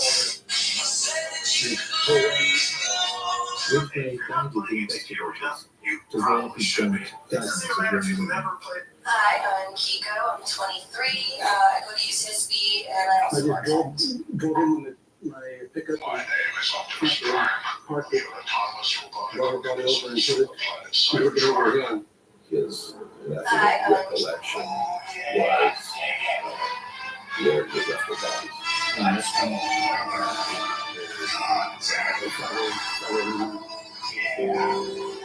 He essentially said she needs to be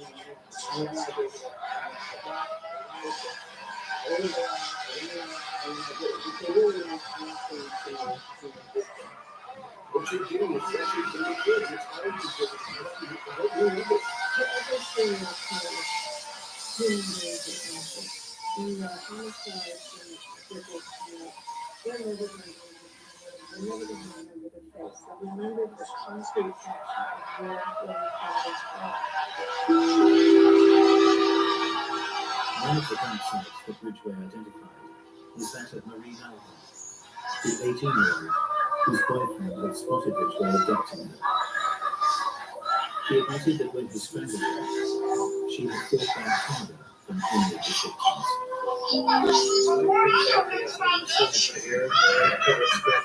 Scratch here, scratch here. From, Ridgway claimed he was filled with rage and had wanted to hurt his victims even after their deaths. He admitted he'd tried to set the lifeless 16-year-old Linda Rule's home on fire. You know, he seemed throughout the interviews to try to blame a lot of what had happened on the women. That the women that he actually killed were kind of an extension of all the women before who had disappointed him in some way. Or the impression build it. You were just show you.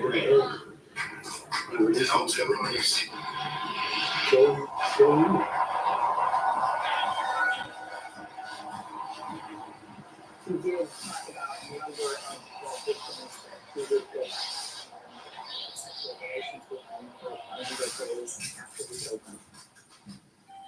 Gary, did you revisit any of these? I revisited this one. I always revisit when I come back. What you got? No, I don't think that's gonna work very well. It ain't no daggone Mansfield 210 flush gas it either. Stop playing with it, Bobby. This is cooler in Walt He Tank, no said it daggone it. almost like I'm talking to Listen, you, if you're gonna buy the but Mercedes as Benz if the it's toilet, totally normal. okay, it's gonna cost you.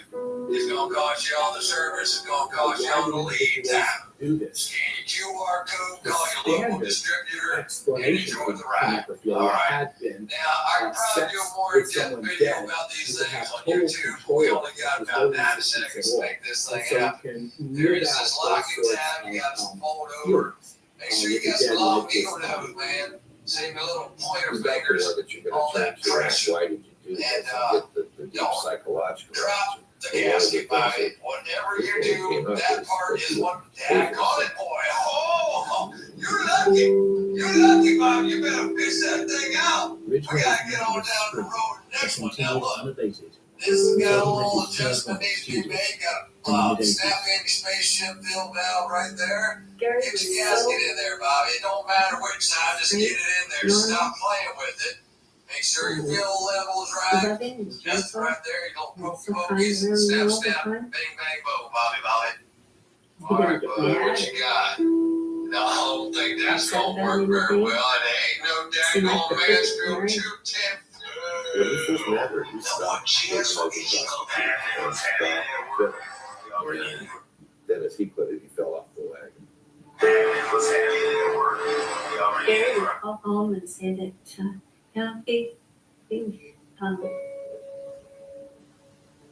he's gonna be late coming home. So he's gonna grab a bite to grab a hamburger and, he'll be late. And I think back then, that's probably one time he was, picking up someone off of the Highway 99 strip. And then he killed him.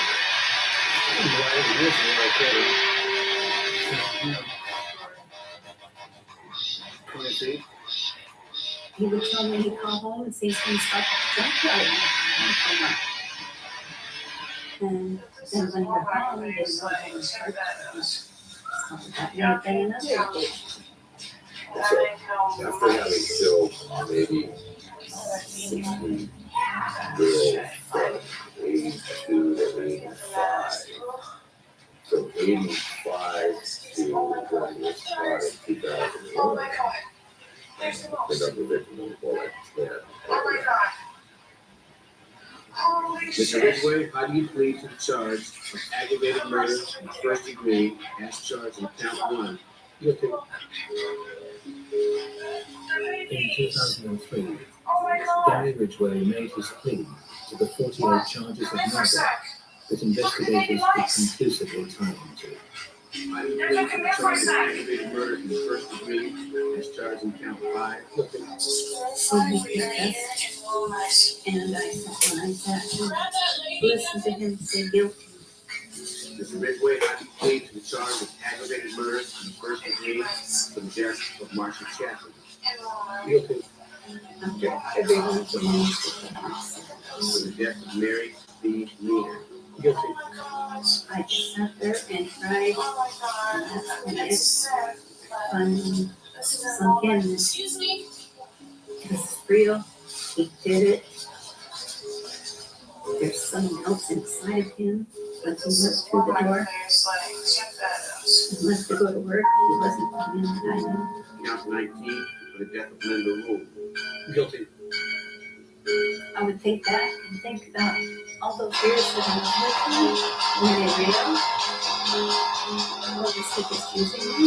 I do plead to the charge of aggravated murder in the first degree as charged in count 48. Guilty. I lived with him all those years. He could have killed me. He could have killed my daughter. He could have killed my grandbaby. So what made the monster? Was it his unusual upbringing? Or was Gary Ridgway born to kill? I still don't believe that any child is born to kill. But I think some children have a predisposition to violence. If the child grows up in a safe place for them, where they feel loved, where they attack, they're never going to know that that predisposition to violence is there.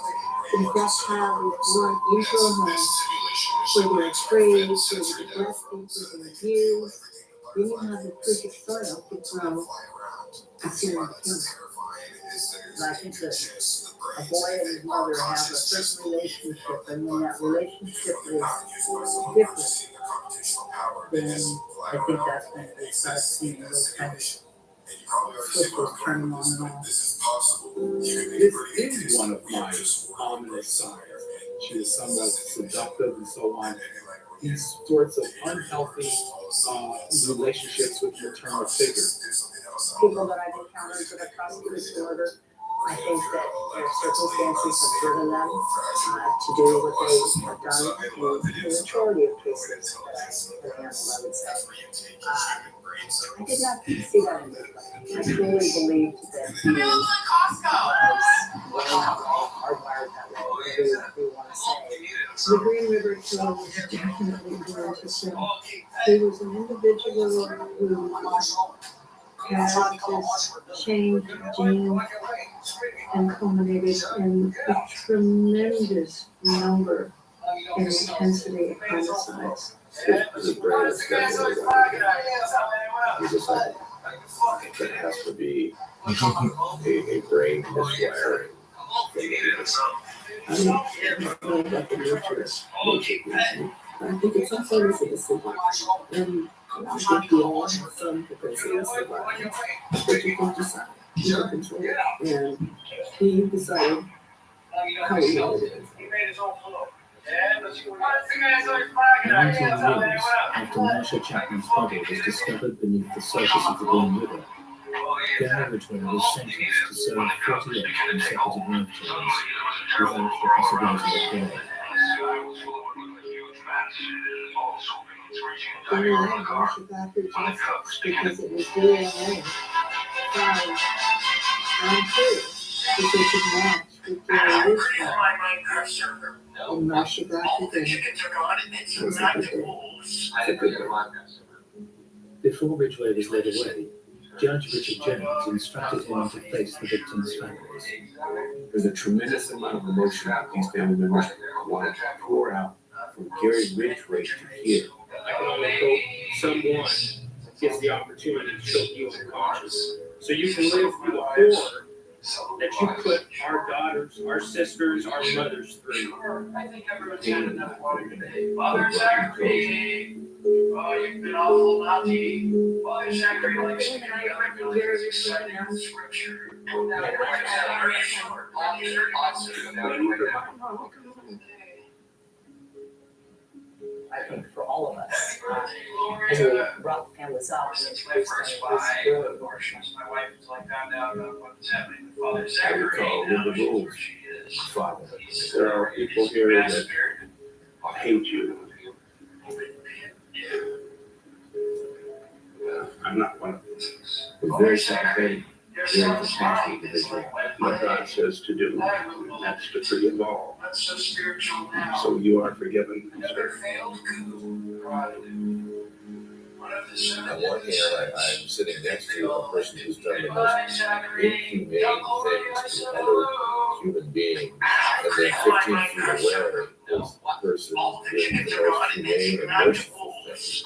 I wanted him to look out, see the pain, see the anger, and see all the agony we caused in his lifetime. I wanted him to put the vision in his living like a prison. So for the balance of his life, that would be the last public interest he had. He took from me my firstborn son, saved her soul, and the soul of the other 47 victims. Rest in peace.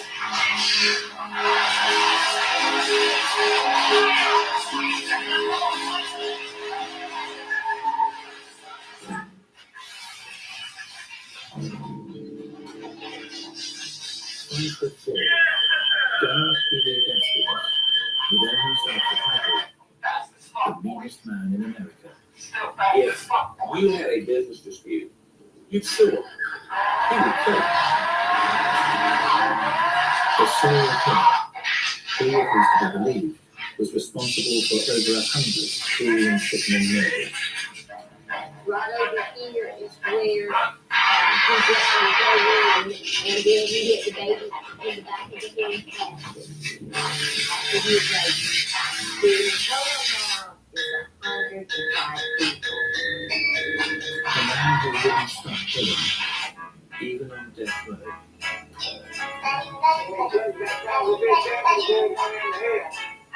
It was just kind of astonishing that all that was able So what made Pee-wee the man he was? And was he born to kill?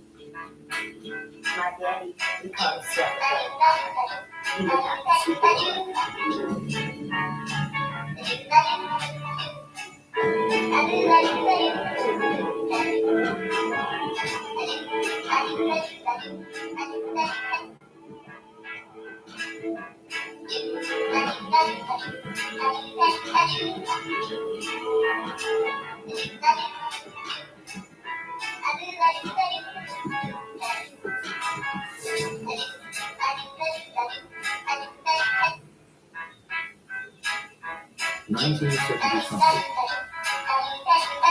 School teacher Mary Ann Dunn reports the disappearance of one of her students, 13-year-old Kim Gilkins.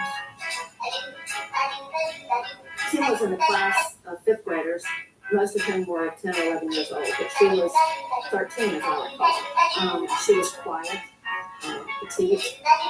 Her mother had died, I think, the previous spring.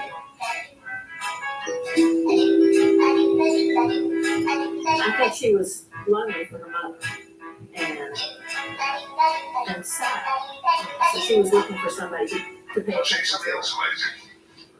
At the beginning of the school year, teachers want to assess the class, and so sometimes we'll assign them to like if they're on a summer vacation or whatever. And that particular year, I remember asking my children to write about a person they admired much. And Kim wrote about someone who was named John Jackson. I've come up with a plan. I shall find as myself. the common law wife of a colourful local criminal, Donald Stevens.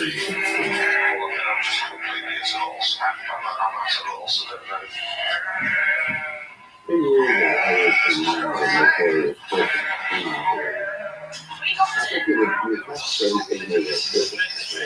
I don't think you know the process. There's a long, long curve. You know, like we used to, drive a long time ago, and on the big back, you had a little sign that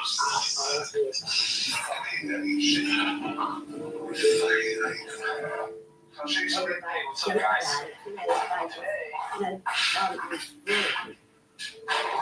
He always told people that he held bodies in, but people didn't pay much attention to them, but while they didn't pay attention to them, they were still scared of him in the lower end of the county.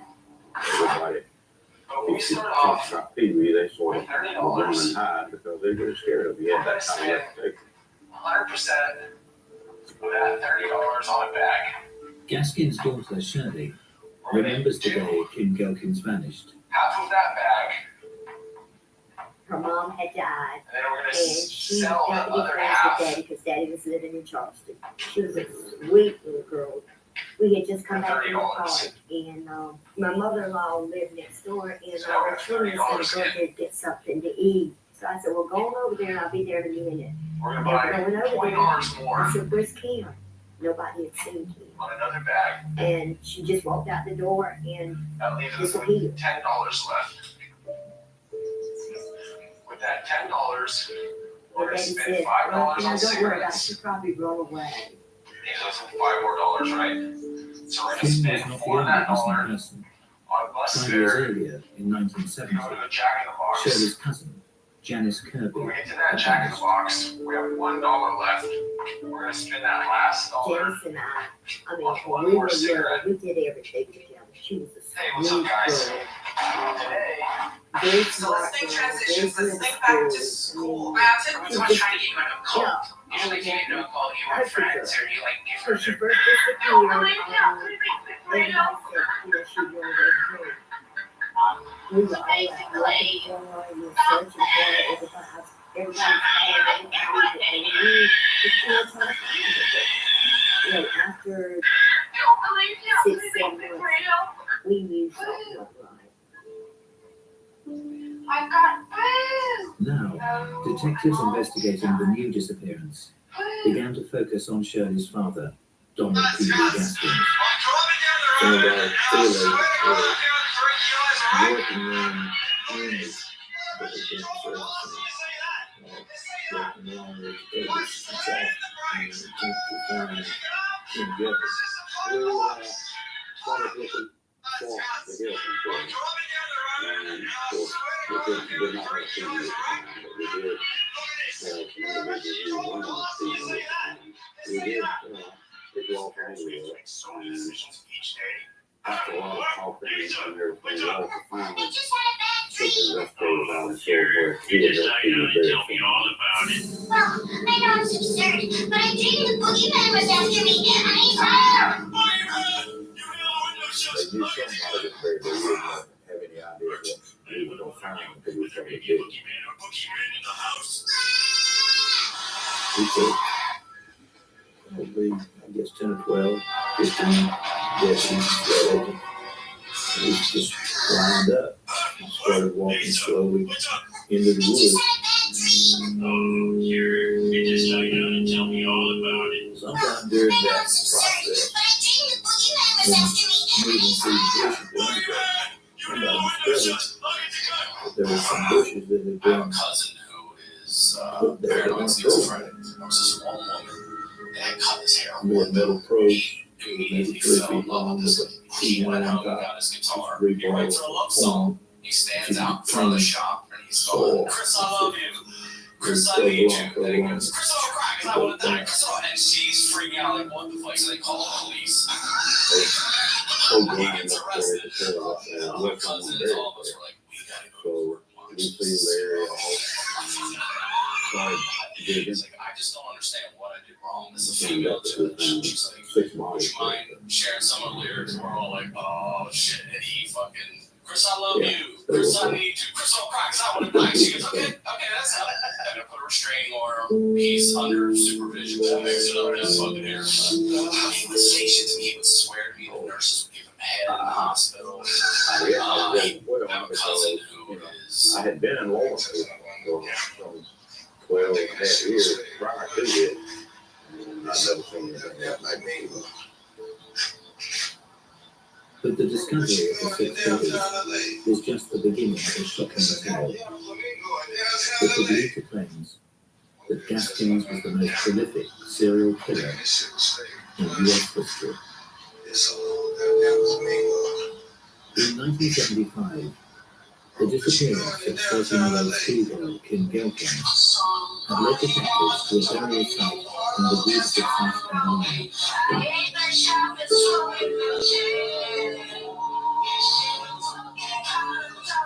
There, investigators, including Sheriff William Barnes, would make a shocking discovery. This is the area where the 6 bodies were. So I have not been back here since everything happened back in 1976. The graves have all been within probably 25 foot. They have all been right in this area here where we stand on this place. All 6 had been murdered and buried 4 feet in the Spring Trail Grave. And all 6 were linked to notorious character Donald Julie Gaskins, a diminutive local car thief who drove an old hearse and boasted of having his own private cemetery. No one had believed him.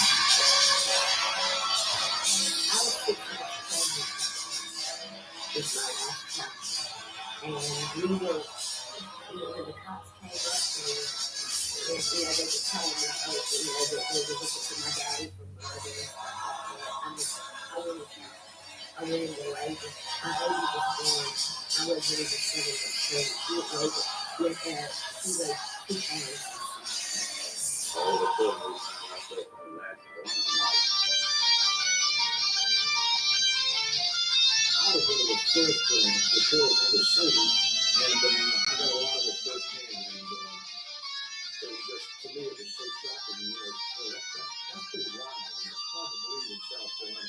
You don't find stuff like that around here. Investigators now had to uncover the identity of the victims. The ones who left the family were in very good condition. They had been putting the ground in a cold time of year. They had 3 of the cells where the Friday churches had a parent put out a soap out of control with thermos and keeps the shows and consistency of the stain and the tissues. I've never been smoking, but the smell of the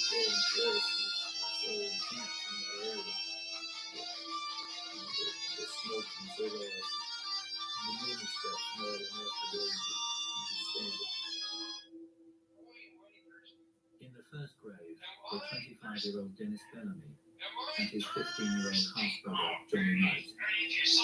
Both had been involved in an auto theft ring with Gaskins.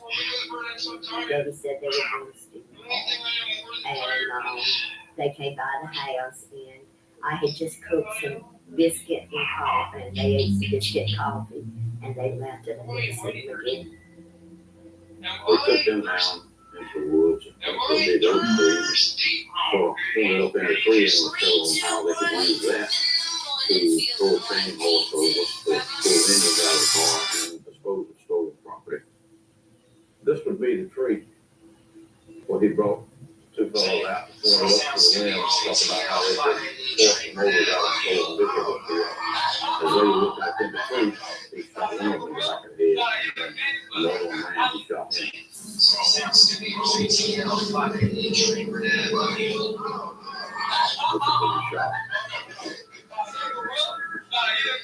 If you think that they were going to, they get tired of it and tell them, then you get it.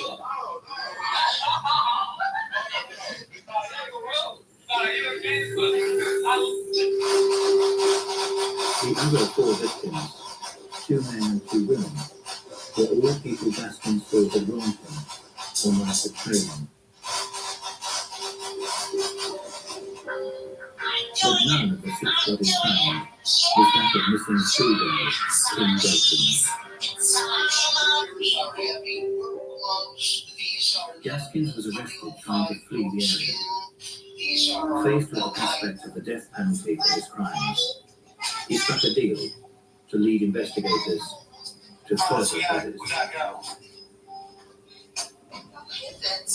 At an area known as Alligator Landing, he admitted to burying 23-year-old family friend Doreen Dempsey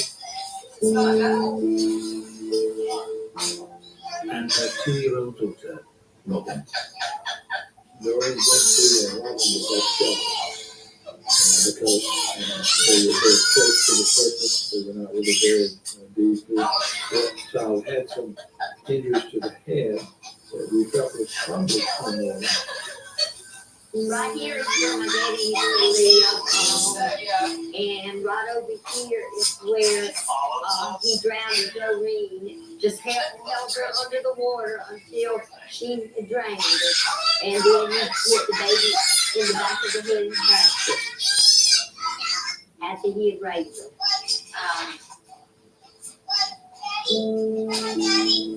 He said that he just could not resist raping the baby.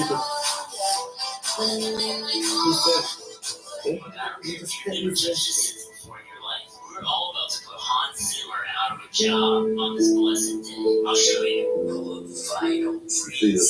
But turn on a couple of these oscillators to over to advance. Trust me on this one. Get absolutely unholy with the small town. so that when you increase the unison, The reason he killed Lance is because the mother had been with a black man and the baby was half black and half white. He just didn't believe in that. That was his reason for doing away with that. Eventually, Gaskins would reveal the truth about the disappearance of schoolgirl Kim Gelkins. Kim was buried almost in our backyard. Right out in here is where they found Kim Gelkins. She walked out my front door, and I never seen her again. He took her off from the house and killed her. That squirrel.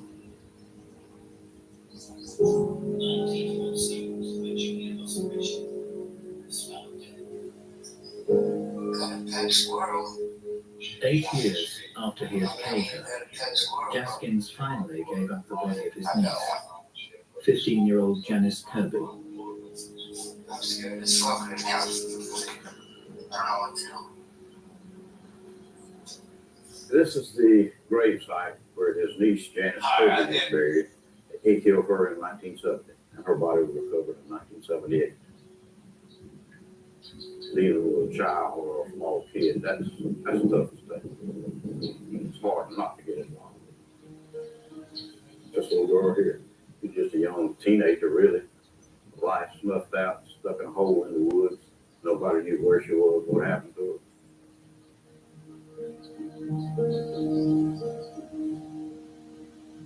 Investigators would ultimately discover the remains of 13 victims.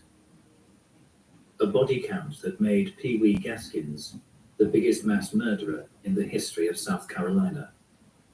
But in prison, Gaskins would make an even more shocking claim.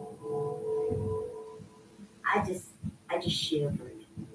I mean, I said, Daddy, I don't want to hear this. And he would say, have fun. I need to get it off my chest.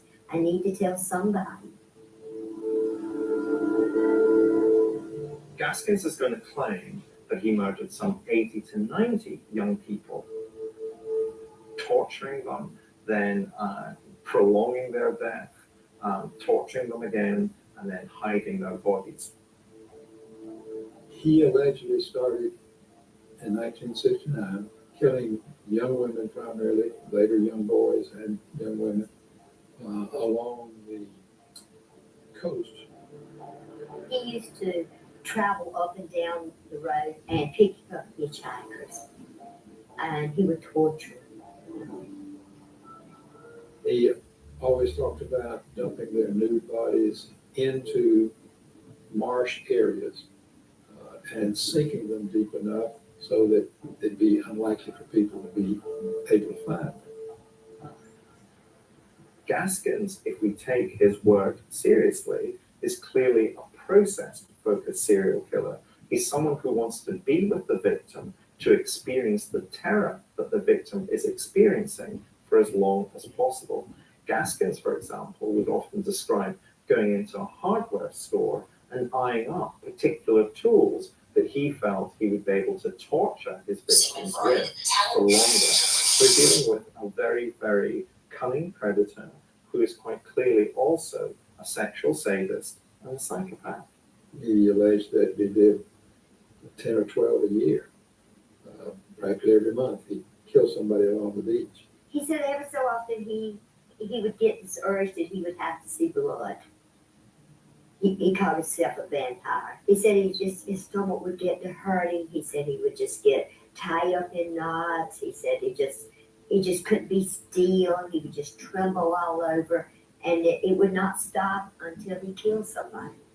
Serial murderers will tell you that there is something inside of them that they have to go kill.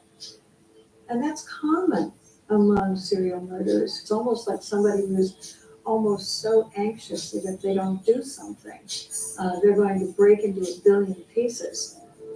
It's a little scary to say that a serial murderer is an addict, but if you really look at it in that context, in a way they are an addict. They have to do it. They have to do it. Donald Pee Wee Gaskins wouldn't even let being in maximum security prison prevent him from taking human life. In 1982, he would plan a murder that was thought to be impossible.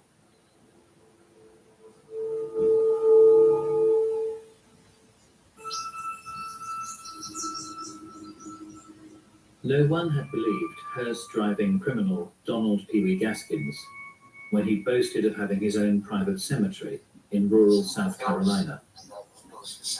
But in the 1970s, detectives had been led to the graves of 13 of his victims, and Gaskins would claim there were more than 90 others still undiscovered. So who was Pee Wee Gaskins?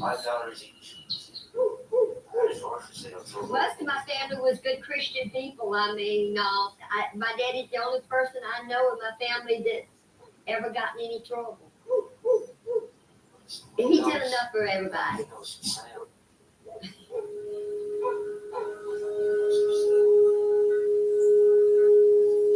Donald Gaskins Jr. was born on March the 13th, 1933, to an unmarried mother. My daddy was a bad boy when he was little. My grandma said he was always doing something he wasn't supposed to do. And you know, he used to get a whipping a lot. But you know, my grandma was a very good woman. She was very good to him. But her brothers was a little bit hard on him. They used to beat him a lot because he wouldn't listen. Gaskin's childhood was punctuated by a series of stepfathers in his life. He never knew his own father, and his mother had a series of relationships.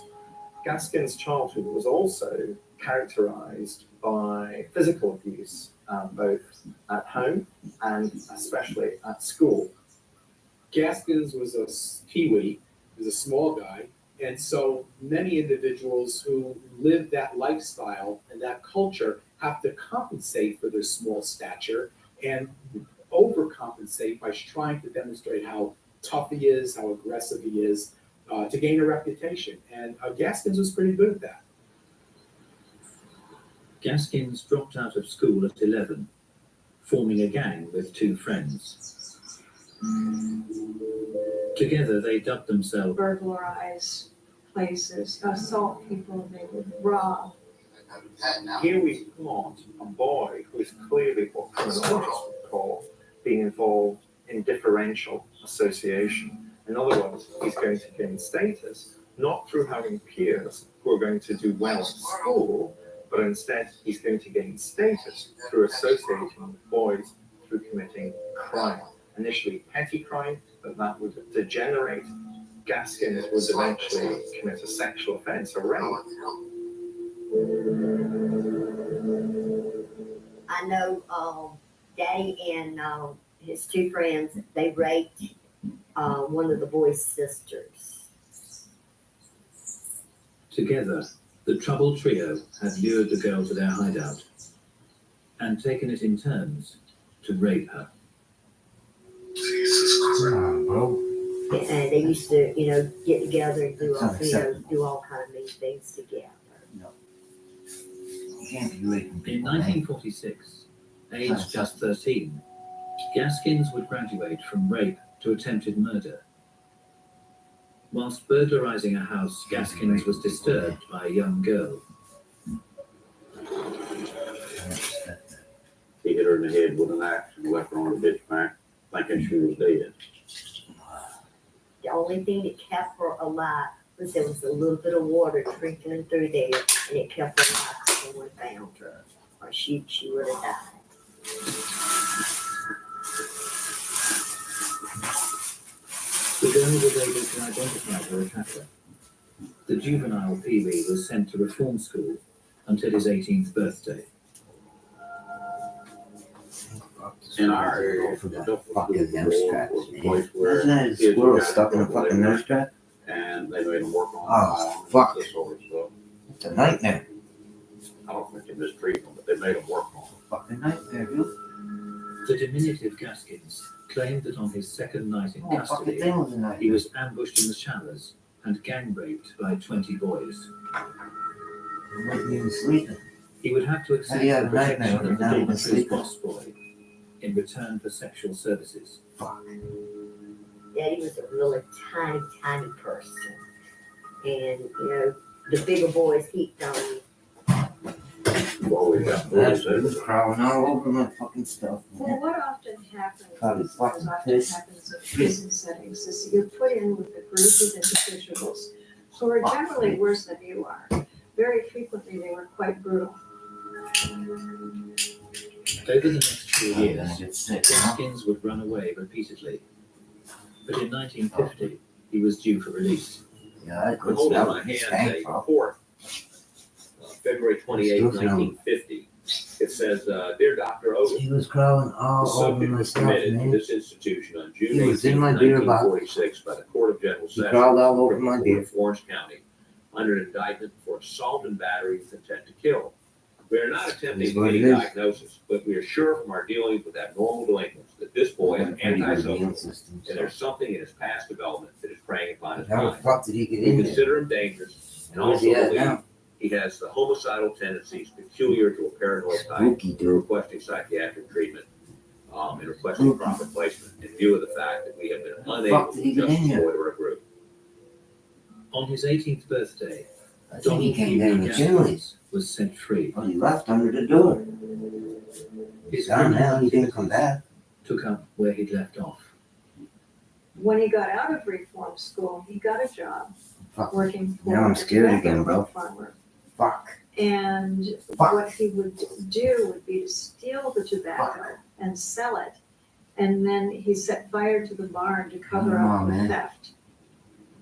Thank fuck it After was a just squirrel one and not a year as rat, a though. free man, I'm glad for that. Gaskins was It could have been a teased by a rat. teenage girl If a squirrel can get and in here, strikes a out. rat can definitely get in All here. through his life, you can see that Gaskins is Why did he particularly even come in angry here?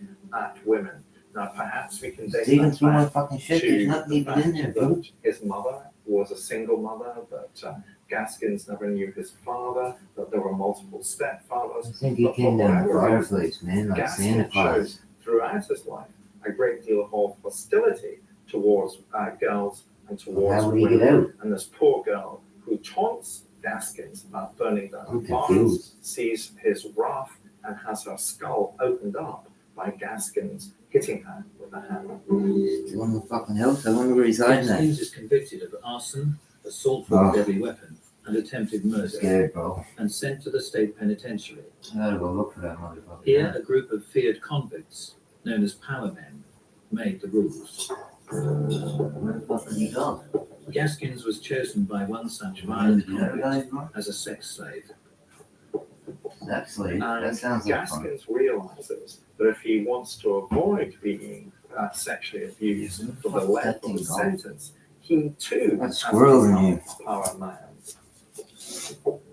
Gaskins Yeah, we'll approached find the that most feared motherfucker. power man in the prison and slit his throat. And he said, In the so. rules of that particular jail, he's elevated to the I don't know top. if I should He go look for becomes this a squirrel, face man. That's within that spooky. particular penal subculture, and he serves the rest of his I time wonder where he with went to. notoriety. I don't want him to come Someone back not in. to be messed with. And that really, I think, is the beginnings of Gaskin overcoming these childhood problems about his size and actually using the fact that he's small but dangerous to his own advantage. When he got older and, had guns and stuff, he figured, hey, I can be a big man now. Gaskins would spend the next 2 decades in and out of prison, frequently escaping and being recaptured.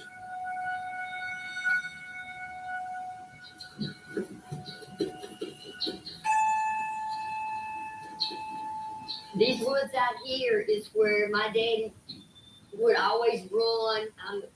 All these woods connect in some way. And he'd stay out here for months at a time when he'd escape from prison. Eating snakes, he'd rattlesnake. He would take water out of ditches and stuff and boil it and drink it. He was up in the courthouse, the old courthouse for trial, and they put him in the waiting room. While he was in there, he pushed the window up and jumped out the second floor window and escaped. He went into the swamp, and they put the bloodhounds on the trail. I had a squirrel running around in here. A couple of the deputies back then took a little nap while they were waiting on him, and they woke up and found that he had written on the back of the windshield that Stevie was here, and they do. Why the fuck did You could hide out Why? a long, long time out here. And squirrel people come in scared here out running here around because over of there? the He snake must have been down the infestation. fireplace, dude. They didn't scare him. Dad said he used to sleep at the That's it. During his times out of prison, Gaskins No would way. frequently take up with a new wife. Squirrel could get in my house. Here you see in these multiple sexual partners that Gaskins pursues, normally younger women, you begin to see some of the I gotta look up that psychopathy fireplace, in man. Gaskins' character Sealed up, emerging. He's the classic I don't psychopath think it who is. will use women as opposed to forming serious relationships with women. And Squirrel. partly that's about reflecting his hatred of women. No reason. Why are you running through all my shit? There's nothing Then in there. dude. 1970, the Why disappearances wouldn't you go for began. the fucking, go for the food? You're just running around in my clothes and shit. And, he would say, well, he called me half fine. He said, half fine, he said, "Will you fix this one so and so something to Strange. eat?" And I would do, but they would leave and never come back. Definitely strange. I would never see them again. Yeah, I gotta look up that fireplace, man. I don't want He to. came home a couple of times with blood on his hands. And, I'd ask him, he said, "Well, I get a deer or something like that." But people started missing, and not coming back. And I knew something was wrong. I should take a video of it. By the end of the 70s, Gaskins had been tied to 13 murders and was in maximum security prison serving life. Spooky as fuck, bro. I'm But in already scared. 1982, he determined to add to his total, planning a murder on death row that most thought impossible. In 1982, serial killer Donald Pee Wee Gaskins, while serving a life sentence in South Carolina's maximum security prison, set his sights on another victim. Oh, fuck, there's spiders up there. The final murder that Gaskins commits, he commits in the most extraordinary circumstances. Fuck, man, I might have to light His that target, fireplace. a fellow inmate Burn housed these in bitches solitary out. confinement on death row. That's fucking. Ooh. Rudolph Tyner was Here's my semi-retarded. timbers. I mean, very low IQ guy from New York. He was passing through South Carolina when he and some others Here's my decided to timbers. rob the Moons. They had a convenience store down All on I the gotta coast. do now is sweep them up. He had already left the store, Fucking scared turned people. around and went back in the store and shot What them was both, it? each in the head with a sawed-off shotgun. You see this video? The deceased couple's son, Is that where Tony you came Simo, wanted justice. Tony Simo, and he was the adopted son of these folks. They treated him great. He was very emotional about this.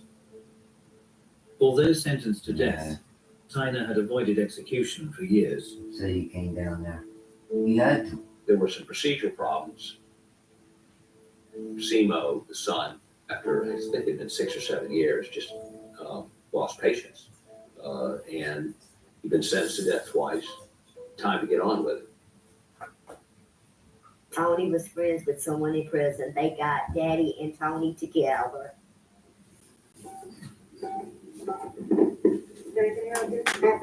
My name is Gerald McCormick.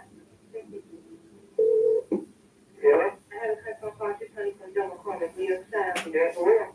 Thank you. Are you Tony? Yes. Okay, thank you. Tony? Yeah. Gerald, my name is Tony. Here is Dr. Tony. The Moon's son and stepson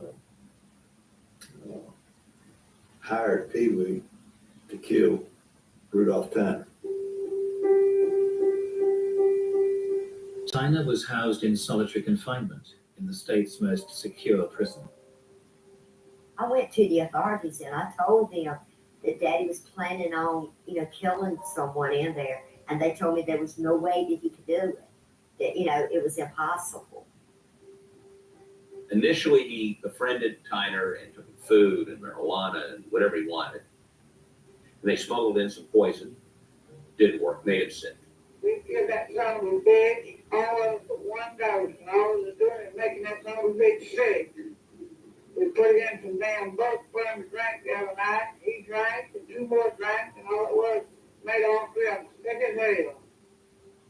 With poison not working, Pee Wee Gaskins comes up with an ingenious plan to end the life of Rudolph Tyner.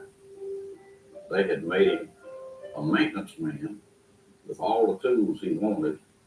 In the back of his cell, backed up to Tyner's cell, Gaskins suggests to Tyner that he wants to have a communication system between their cells, almost like a telephone system. I come up with something, it can't be no damn making sick on me. I need one electric cell and as much of a stick of damn dynamite as you can get. Okay, well, I'm trying to get the plastic exploded. Well, that'd be good. this is an actual cup that they used in the Department of Corrections at the time. They had this size and they had a bigger size. Pee Wee took one of these and melted a hole in the bottom of it with a a soldering iron and put in a female plug, like you plug in headphones, for instance. On the other end of that, he attached the blasting cap, nestled it in the C4 explosive. Was able to feed it through the wall, through the vent into Tanner, and under the guise of it being an intercom type system. I'll take a damn radio and rig it in the phone, and we plug that son of a bitch out and blow him on into hell. He told Tyner to, if he asked him if he could hear him, hold it up to his ear, and then he plugged the other end into the 110 socket. Just listen to the money.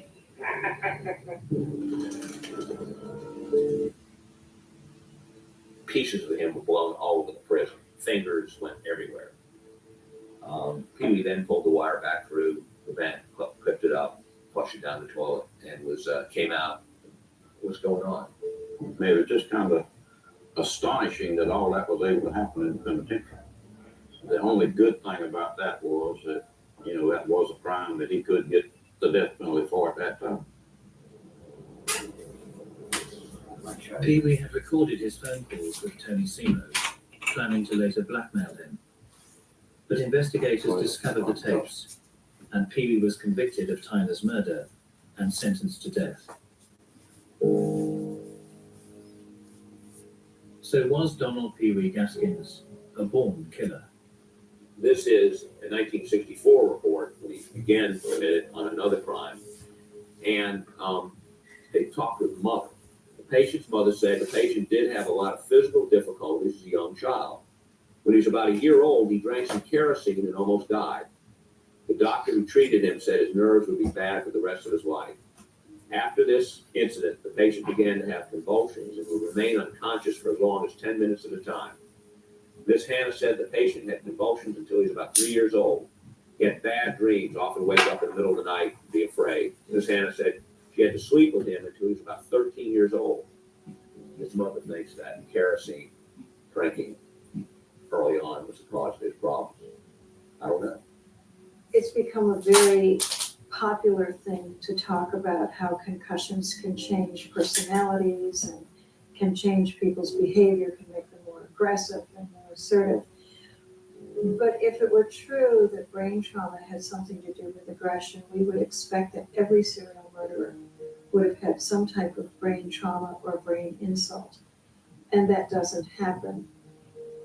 Gaskins is an individual who's had an antisocial life since he was a child. He began with some sort of a small gang that did all sorts of antisocial and criminal sorts of things. And he's very, very comfortable not only with committing crime, but with killing. It means absolutely nothing to him. The pattern of Gaskins' life has been of a boy who learned how to commit crimes and to commit more sophisticated crimes. It's the pattern of a life whereby a boy learns how to be a power man by using violence to ensure that he gets his way in the world. But that doesn't mean to say that I think that Gaskins was born to kill. This is somebody who's socialized into killing. Whatever gene there is in a human being that gives them compassion, he lacked. A lot of people said my daddy didn't have a conscience, that he could not regret what he had done. I mean, I don't know, but he never said he was sorry that he killed anybody. I think he was born to kill. I really do. I think my daddy was sick. I think my daddy had a split personality. My daddy always, ever since I can remember, always loved to kill something. Gaskins would go to the electric chair, professing to be the single most prolific serial killer in American history. But did the 80 to 90 young hitchhikers he claimed to have killed along the coast actually exist? The coastal killings? I personally don't believe any of that's true. We've never had any physical evidence or rumor or conjecture from anybody that, my niece or my nephew or any of my kin people are missing, been missing for so long, and last thing with Pee Wee, like we have with some of the others. I don't believe that happened. if there had been any more victims, he would have called me and tried to work out a deal to where, he wanted to go out and look for a body and show us a body. And there just wasn't anything there for it. It's amazing, it's extremely difficult to weight a body down with enough weight for it not to bloat as it decomposes and float up. But now, in the areas he's talking about putting them, it certainly could have floated up, decomposed the rest of the way, become skeletonized, and sink back down. So it's certainly possible that it would not be seen. Without corroboration. Could he have killed 100 people? Sure, he could have. But he would be an outlier. That's a very, very high number of victims, even for a prolific serial killer. But since he is so inadequate and has to compensate constantly his entire life, to lie and exaggerate your killings wouldn't surprise me at all. That would be very consistent with his personality. It's possible, but not probable. Jesus Christ almighty. What the fuck is that? What's what? Nothing. I'm back, Jack. For a minute, I went into like a fucking, Did you? Yeah, it was good. How many handfuls did you eat tonight? No handfuls. No handfuls. Nothing, okay. You've been great for like 2 weeks now. I've off the shrooms. Oh, okay. You gotta I didn't know that. I'm waiting for you to get back, baby boy. I'm here right now. All right. Well, you don't want me to show up tonight for the fourth floor with what I got. Because you won't make it up to the end of Rosh Hashanah. No fucking, can you imagine going to, like, I know you've probably never been to temple, but going to temple on mushrooms seems like a night. What can you imagine? Just go down there. Go down there. What do you say? I like it. But whatever the fuck you say. Happy New Year. What's on the Yeah, no. Mashaman Tova. You sit there, you fucking dog. One of the best times I have is when I go to church stuff. I've never taken edibles because I never had the time to, warm up. Church is something that pops into my mind. I gotta go to church. What do you mean? Warm up. Edibles in like 3 bites. What do you mean? Not even. You usually eat it just like a pill. You need like an hour warm up. So I usually go some days at 7 a.m. Usually I get up at 6 and pop an edible. You've done it. That's great. Sunday, that ruins your whole day. I got shit to do. People are responding. I gotta answer the people. So, but I do like 4 fucking 5 pound hits. By the time I get to church, you walk in there, you're nice and settled. You don't even focus on what he's saying. It would be sad because I focus on the 12 stations of the cross. I get caught up and feel sentimental. But like, because even a Catholic, like the biggest problem I would have at temple is like they make you stand up, and it's like a Catholic mass, they make you kneel. I can't imagine kneeling on. Make a fucking walk, go in your pocket, get the guy $5 in your hand. It's a fucking little workout. I'm gonna invent that, the church workout. Up, down, high five, shake this guy's hand. Up, down. Yeah, does it piss you off? Because it pisses me off at temple. Listen, I'm used to it. I've been doing it since I was, up, down, It's a fucking nightmare. But you know what, man? I still enjoy it. I don't want to do it every week. I don't want to volunteer. I don't want to pass the basket around. I just want to go down there, sit in church, think about my life, look around 12 stations of the cross, and get the fuck out of there. Like, I'm not big, I'm not hanging. And the church today has changed, like especially in my area here. It's Gentile Catholic Church. There's really no feeling. God forbid there's not a fucking priest from another country, a third world nation that you can't understand that way. I'm sitting there fucking, what's he saying? Does he speak Latin anyways? No, they speak, English or whatever, but you get these guys like they get them right off the fucking boat, and now I gotta be their guinea pig to how to learn English and shit. I'm sitting there in the back like fucking, and then it's just not, I don't know, God forbid, I have a gay singer in the church. Yeah. God forbid you don't have, it's like diversity hit the church, you know? Oh, it bums me out. It bums me out. Yeah, I just like the It's break. like guitar. I don't like it. Yeah, the guitar, that's too early for me. Only Led Zeppelin. All right, Tico, here, take $10 and go get a bagel. I don't want to hear the fucking guitar at 8 in the morning. I don't really want to hear no singing. I don't mind the little hymns they sing, you know. It'll be cool. You're not gonna come at me with a full force fucking band at 9 in the morning and make me get up. Because the first time I hear the tambourine, I'm done. There's two things I've always done. If I see a tambourine or if I see a flute, like I'm done. Like when I went to see Jethro Tull in like 1980, once the flute came out, me and my friends were like, "There's no need to sit here no more." You know what I'm saying? You just laughed. Yeah, I always used to leave. I still leave. You know me. Have you ever left the church? Like, have you ever like walked out of service? No, but I'll tell you the worst thing I ever did. Because I never mentioned this in church. I never mentioned this on the church. When my daughter, not Mercy, when my oldest got baptized, you know, we knew that my in-laws knew the church well, and they knew the priest well. And the priest was a cool motherfucker. Like he just knew that I was out of my mind. And he worked, you know, he was very nice, he worked with it. And this had to be 1990. Okay. So this is 34 years. Now, you know I'm fucking crazy now. Could you imagine 1990, fresh out of jail, people think a kid's gonna change me in a marriage, and I'm still fucking rough around the edges. And I'll never forget, the woman I married, her brother was just as there as I was. He wasn't a criminal. He was a smart guy, but he went to work, and that's the only thing he did right, you know, and we got along. We hit it off. This is a guy who had a bomb in his car and always bought weed by the pound. So I was a fan of that motherfucker right off the bat.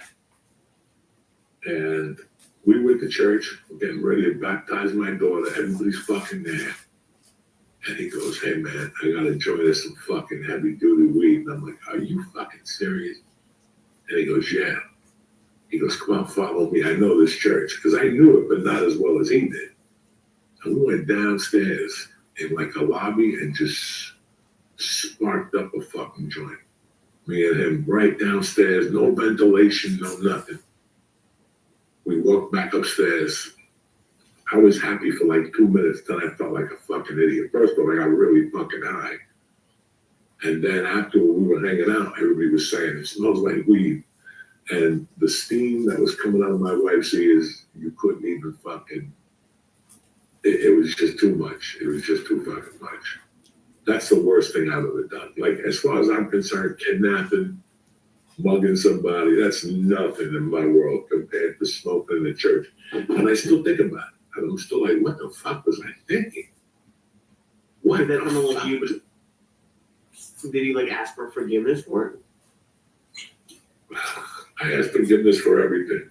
You know, that was one of the many things I asked for. That's a cool part about kickball. Like that you can just ask for forgiveness, and even if you work on it, you're forgiven. That's pretty cool. Yeah, but it just don't work like that. It just don't work like, you know what? I'm gonna forgive God's gonna forgive me. I'm gonna go out and hit somebody else in the head. Honest to God. But this is that you have to forgive yourself. If you look into those words, you have to forgive yourself first. And once you forgive yourself, then it's kind of easy for anybody else to forgive you. But I held myself, you know, I always punish myself. Really? Like, yeah, you have to have personal punishment thing. You're not gonna have that anymore. You know, like my Boulder thing. Like, I'm really ashamed of acting in Colorado. And I go to Denver and I do the shows and shit, but I won't trick or Boulder or any of those places just because I'm kind of ashamed, you know? I get that, but it was so long ago. You don't feel like you made amends for it? Yes and no. I could have done that in any place in the world, except in God's country. I did it right there in God's country. And it was God's country. It was like putting a professional in a fucking high school basketball game. Right. You know, but you know what? I've learned to live with it. I've forgiven myself to the extreme, to the extent that I could. Now I hope that someday Boulder forgives me. You know what I'm saying? I But think besides so. that, are you I had happy a to be great- back? I know you Oh, did. Connecticut was great. I had a fun, like I've never had like it wasn't even a heckle. It was just like this older lady was just drunk and was like talking to me, but and I told you on the phone, like I was just like, I don't know, proud of myself is the right word, or just like I was happy with like how I handled it. Because in the past I would have like either crumbled or like just tried to power through it and still do the jokes, and that wouldn't have worked. And she got so drunk, dude. And I was asking about this, she fell out of her chair. Like I've never had she crashed out of her chair and was still talking shit from the floor. It was one of the funniest things that I've ever experienced. Because I've never, like, she was talking, I'm okay. And she was like, dude, that show was wild. That show, while she was talking shit, there was like a 65, 70-year-old couple in the back. And I want to ask you about this, just like basically having sex. They were like making out and he was sitting behind her. If they weren't making out, he was giving her a massage. Like, I've never seen that in a comedy show before. And it was like a 70-year-old couple. What, bro? How do you fucking You know, man, it's funny you say that. Because this morning I went on Facebook, I posted some shit, a video. And I know, like, you know, you don't look at stuff that has nothing to do with you, really. But for weeks, like for 2 weeks, I've been seeing these old women with bikinis on. I'm like, what the fuck is this shit? They're not old women, they're like 50, but they look good. You know, they look, you know, 55, maybe 6. And today, for the first time, I go, what the fuck is this? And it was like, why is a girl in a bikini telling me I gotta read books? That's what she was like that. Or Facebook posted about reading fucking books. You should read 2 books a week, blah, blah, blah, blah, blah. I'm like, are you fucking crazy, lady? You're 60 years old. Why are you in a bikini? That's, I don't know, that had nothing to do with your story. Number 2, it's the oddest thing. The hottest thing I heard the last couple of years during the pandemic was that venereal diseases were up in old folks' homes. Yeah. Dude, have you heard about the Villages, I think it's called? Because they were fucking, no, I gotta be up. No, I'm not fucking with that. No. Oh, dude, there's and Joe, you can find it something quickly to pull it up. There's a place called the Villages in Florida. It's a retirement community, and it has like, I don't know if it's like the most, but they're well known for having like a huge amount of STDs, and they have some because they drive around in golf carts. Is that they have different colored loofahs for what kind of like sex stuff they want to do. It's like the STD capital of America, and this is an old folks' home. It's well known that that's all that they go there to fuck. Like they go there, and Joe, I don't know if you can scroll down if they have anything about the loofahs, but the loofahs is one of the funniest things. They break down like colors. Like you're single, you want people to watch, you want people to. It's I don't know, they may not have it on this one, Make but it's that just, food poison again. I've heard that for a while. The old folks home are crazy. I tell you, you know, I'm one of those guys that since I'm a kid, like I have a brother and him and I have been saying the same thing. I'm sick. We've been saying the same thing since we were fucking 10 years old. Look at this shit. Yeah, loofah code at Florida. Yeah, can you scroll and see what it is? Yeah. Guarantee those people doing drugs. Oh yeah. Oh, there we go. Guarantee people. Can you zoom in further, Joe? Because it just has all the colors right there. I couldn't. Give me one. I'll find it. But yeah, so what have you and your brother been saying?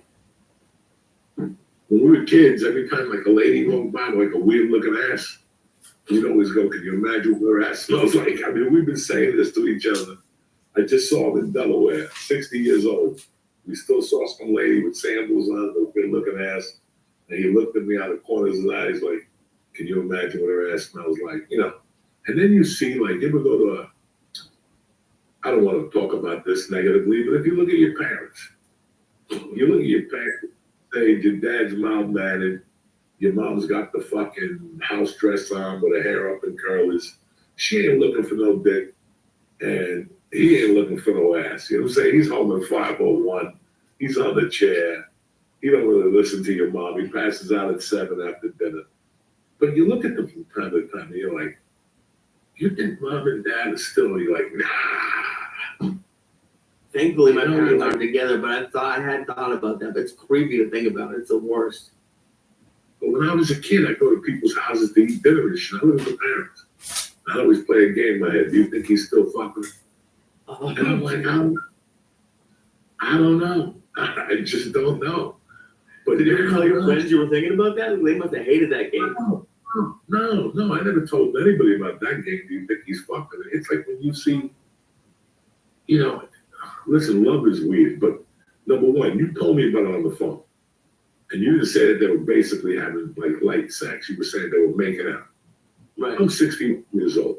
I got a chick tooth. I got, you know, I don't want to make out with nobody at this age. No. Like, I'll make out with my time to time. I don't even want to do that no more. Like, I'm past that fucking stage. Now we're just getting the fucking. You want to make out? I don't know.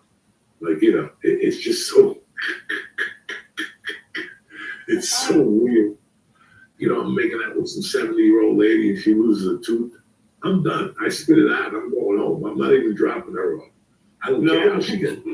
I'll drop her off in Florida at that fucking Wonderland fucking condom factory down there where they get crabs and shit, you know. But now I'm 61, and I can be honest, buddy, here.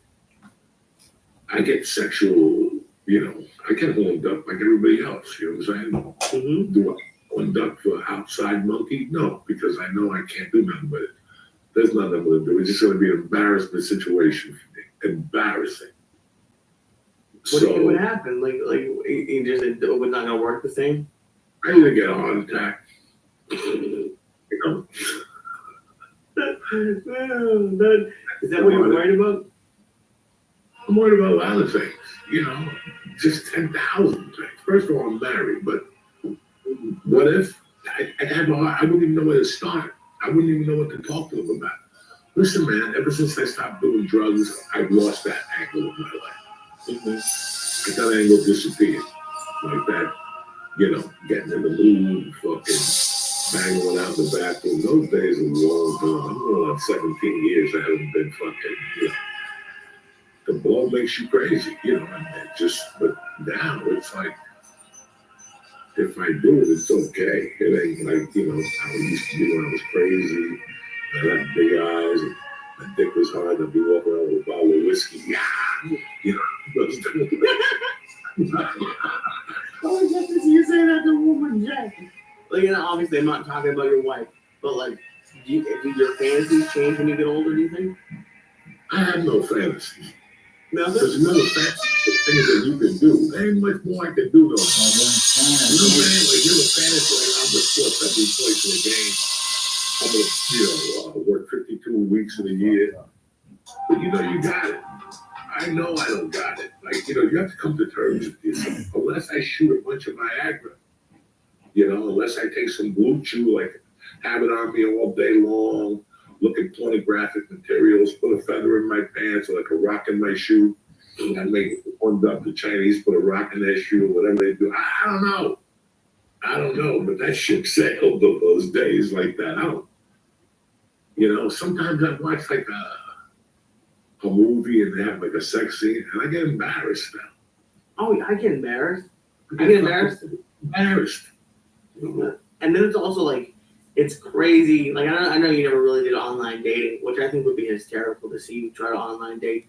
But it's like, they're like, if people like, they get sexual very quickly now. Like, they people, women tell me that like guys will just send them messages. They're like, oh, what I would do to your tits. Like all the like they just open up with craziness. And I don't have any idea how they would do that. When I was young, crazy, and on the road, yeah. You got to tell somebody, you got to sell, you know, you're trying to sell your game, Jack. You're not going to sell it by telling them, I went to Harvard and I have a bow. You know, everybody went to Harvard and got a bow, bitch. You gotta tell them this. I got a 10-foot dick and I can choke myself with it. And I guess it'll work with somebody. I don't get that many men. We could walk away, right? Like a girl walked up to you and said, I get orgasm and it comes out of my ears. You either have another drink and go, let's get out of here. Or you go, you have another drink and you pick up your drink and move 10 down. At least you know where you stand. Yeah. Wow. And that's the hardest part, is knowing where you stand in any of this shit. But it's one of my dear friends growing up, and I'm talking about early on, 17, 18, 19, 20, 21. Good looking dude.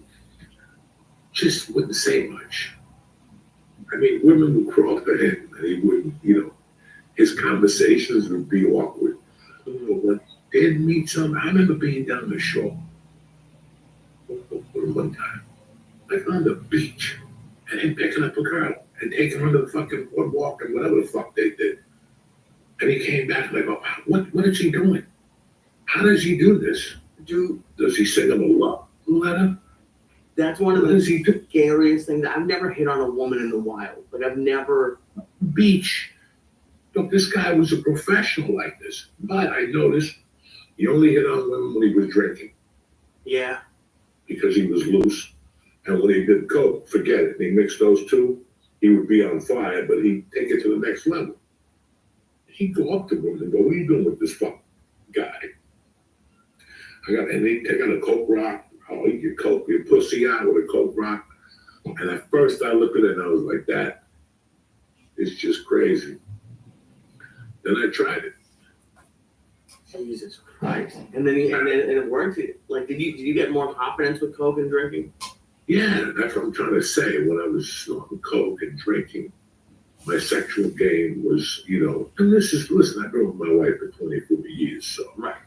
Yeah, 15th wedding anniversary. And we'll be together 24 years and 25 years in July. That's awesome. 25 years.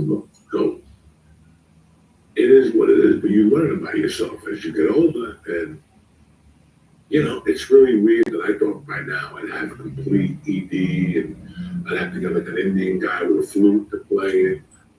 And somebody to light my heels on fire to get a hard on. I have to eat like a fish. No, it's amazing sometimes. I wake up in the middle of the night, I got a baseball bat. I'm like Aaron Judge. I got to pee out of that motherfucker. I got on the sink a few times, but I'm like, well, there ain't nobody around. What good is it? There just ain't nobody around when you got the Aaron Judge bat. Let's get this party started, dog. Greetings from Podcastville. It's Tuesday, the 8th of October. The check-in is brought to you by my favorite, Blue Chew. Listen, fall is here. Flowers in the air. You're about to be spending a lot more time indoors. You better make sure that little taminki is working. Blue Chew is here to make sure that you have a great time. Blue Chew sends EP medication right to your door. Nobody knows nothing. Blue Chew has the same active ingredients as Viagra, Cialis, and Levitra, but at a fraction of the cost. So it's a no-brainer. The best part is it's all done online. No driving to the doctor's office to talk about your junk. No waiting in line forever at the pharmacy. Sign up at BlueChew.com for starters. You're going to talk to one of their medical providers, and if you're approved, you'll get a prescription within days. Listen to me. Nobody knows nothing.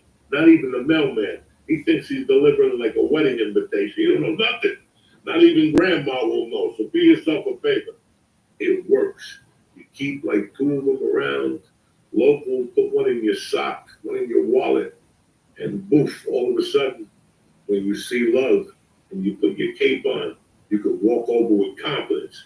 Blue Chew wants you to have confidence to perform at your best. So discover your options at BlueChew.com. We got a special deal for the check-in listeners. You ready for this? You're going to get Blue Chew for free when you use code DIAZ, D-I-A-Z at checkout. Just pay $5 for shipping. That's it. BlueChew.com, promo code Diaz to receive your first month free. Visit BlueChew.com for more details. And thank Blue Chew for sponsoring the check-in. So don't do TVs run for your lives. It's over. They didn't put you on this planet just to give up. If Uncle Joey could do it, I can rule the world. That's what you gotta be thinking.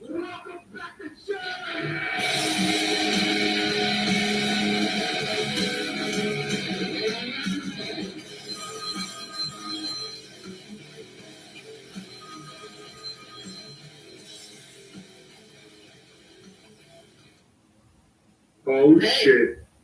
10, 8, 24. Nice combination, all twos. So if we're gonna play, yeah, who the fuck you think you're dealing with Joey Bananas? I live for these type of days. I'm in the jackpot today, Jack. 10, 8, 24. What about 10, 10? Is that better? 10, 10, 24, 25, 24. Yeah, I shot. One of the worst pieces of work I ever put out there was 10, 10, 2010.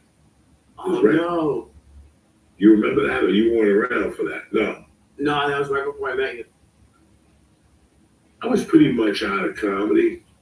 Okay. I was just doing it, skipping giant type comedy. And I do a podcast, and I talk about mugging a hooker. And the next thing I know, fucking all hell breaks loose. People come to see me. And after about a month, he's like, listen, let's put something together.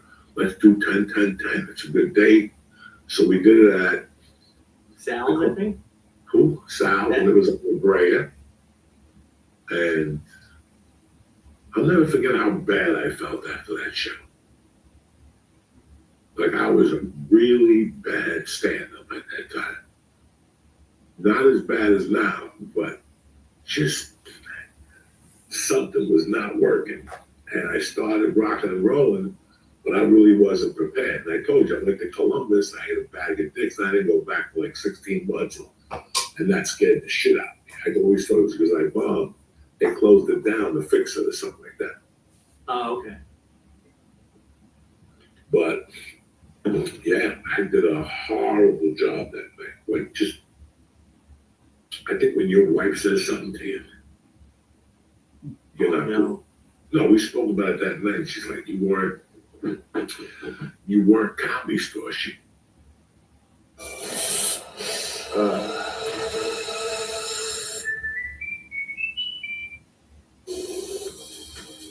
With Google Workspace, you can create a Gmail account with your own domain and branding, helping your business look professional in any inbox.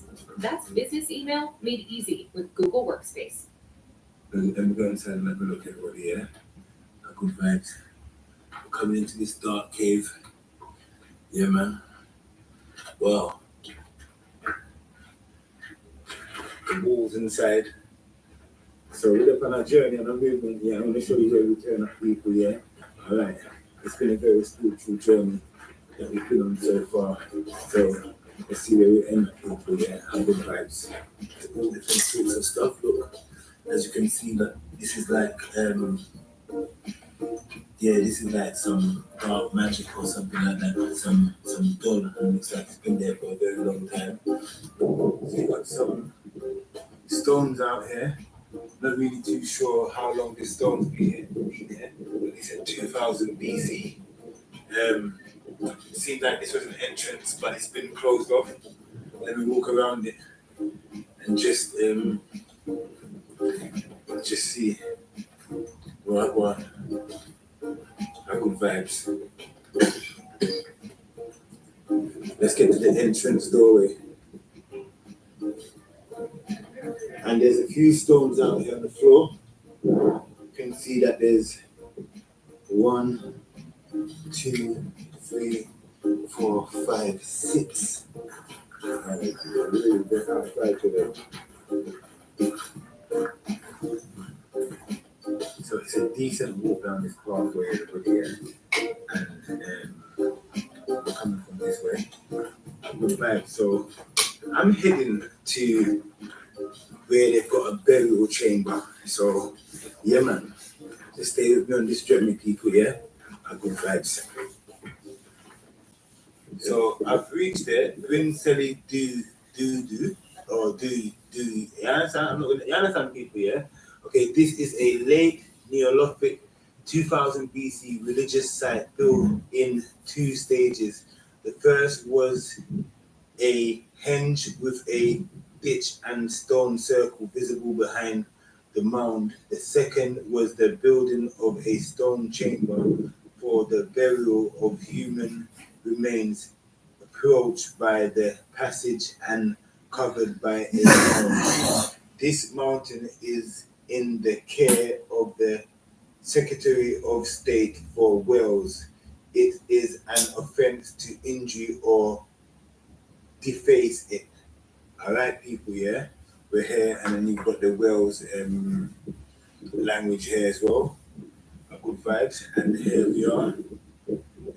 A slender made, a calendar made of stone. All right, so yeah, man, good vibes, people, yeah? And this is the cave. This is the cave, I'm here. Let's go inside. Good vibes, right?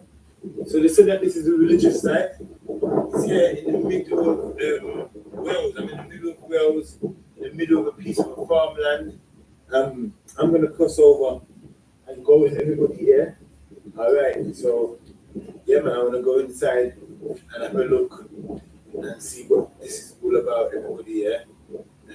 Yeah, man, good vibes. So you got some stones out here. Not really too sure how long this stone's been here. It's in 2000 BC. Seemed like this was an entrance, but it's been closed off. Let me walk around it and just see where I go on. Good vibes. Let's get to the entrance doorway. And there's a few stones out here on the floor. You can see that there's 1, 2, 3, 4, 5, 6. 6 stones. Why are there 6 stones out here? And they're in the ground, just, you understand? It doesn't seem like they can come out. All right, this is the entrance. Let's go inside, everybody, yeah? Good vibes. You go inside, yeah?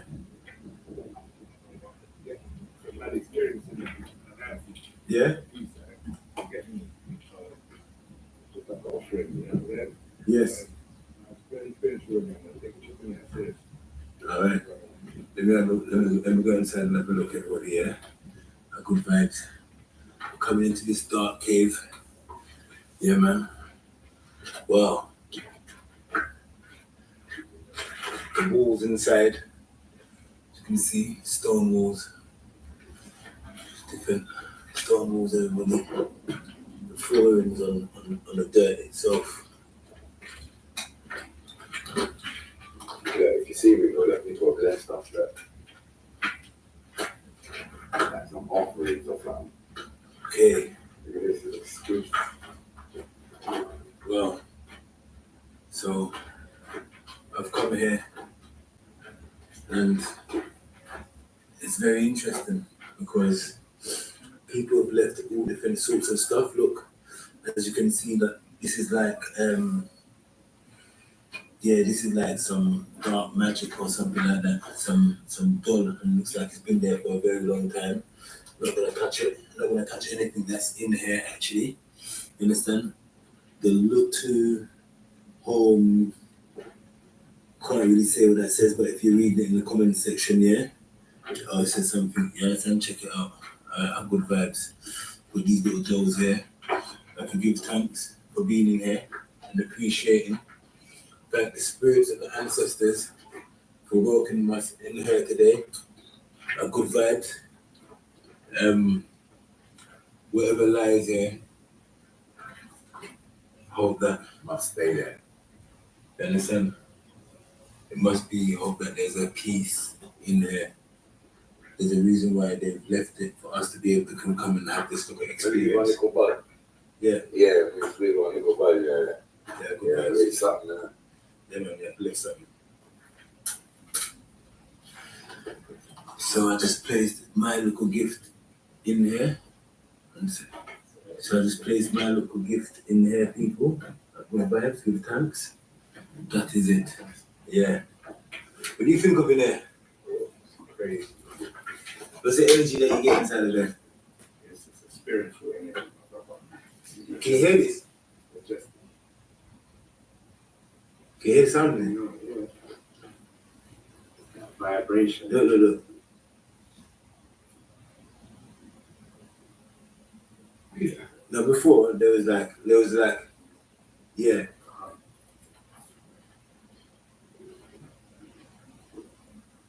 This is like a mysterious cave that I'm inside here. People have left things in all parts of in here, whether it's coins, whatever it is, people have left things and put things here. You understand? So if you ever do come here, don't trouble anything, but it's a good vibes.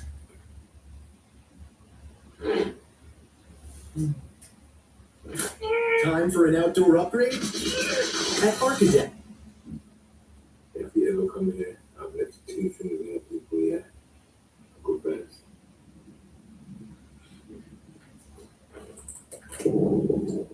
This place, Grand Sally Doodoo Chamber Tomb here, one of Angelicis' most famous horrific landmarks. You understand, people here? And this place has been here for a long time, and apparently this is actually a tomb. In the early Neolithic New Stone Age period, a henge, bank, and ditch enclosed a circular stone that was built. Yeah, it was built here to be replaced later by a chambered tomb beneath a mound measuring up to 85 feet 26 meters in diameter. Inside, a long narrow passage leads to an octagonal chamber. You understand, people? Yeah. The chamber tomb beneath. You understand? Like I said, measuring up to 85 to 26 meter. Yeah. Okay. And narrow passage leads to an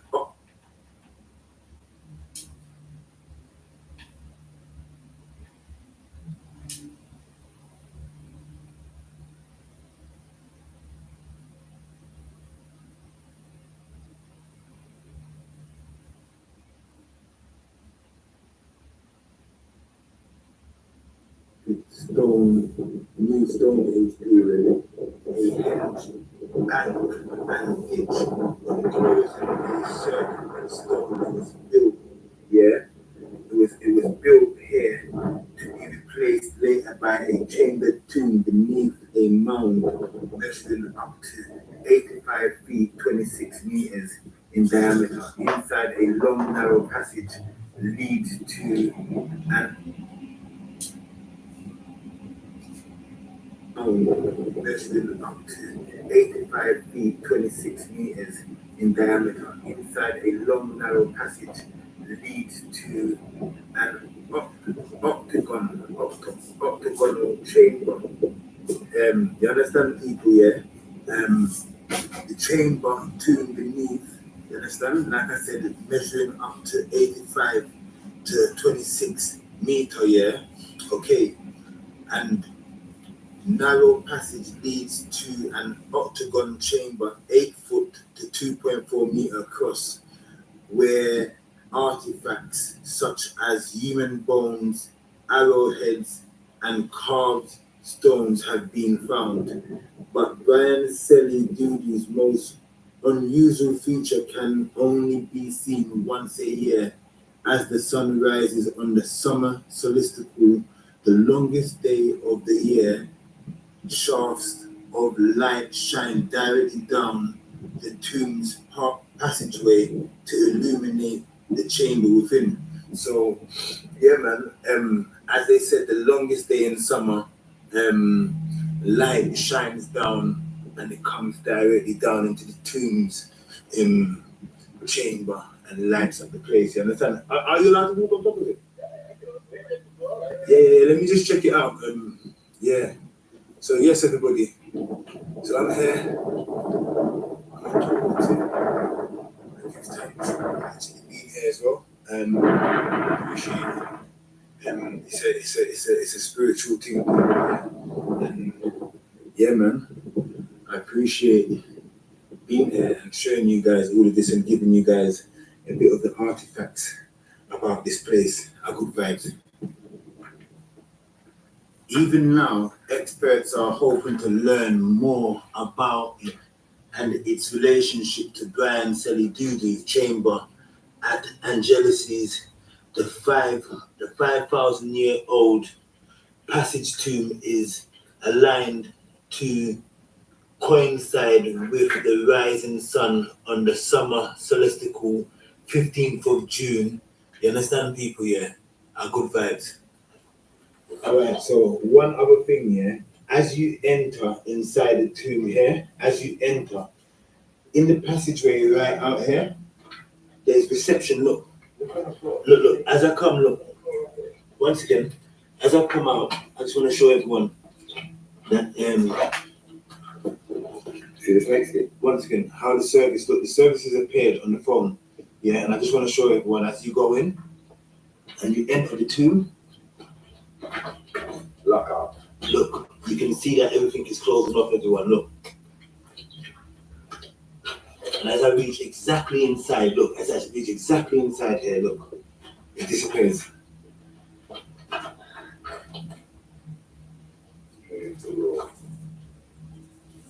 So there's a spiritual thing right now, yeah, because for some reason, yeah, it hasn't looked off. That shows you that there's an energy in there. Look, Endo, is your phone locked off? Yeah, it's gone. What is it? It's gone. No. Mine's not. Oh, it's locked off now. Yeah, okay, it's gone now. It took a little bit longer, but it's gone. As soon as you come in here, it's gone. All right. It's gone. No energy, but there's still light. You understand? We're gonna spend a moment in there, everybody. Yeah. One love to each and every one of you watching this from 24-hour kitchen. That is it. A good vibe. It's a spiritual moment right now for all of us. That is it. So we. I read it.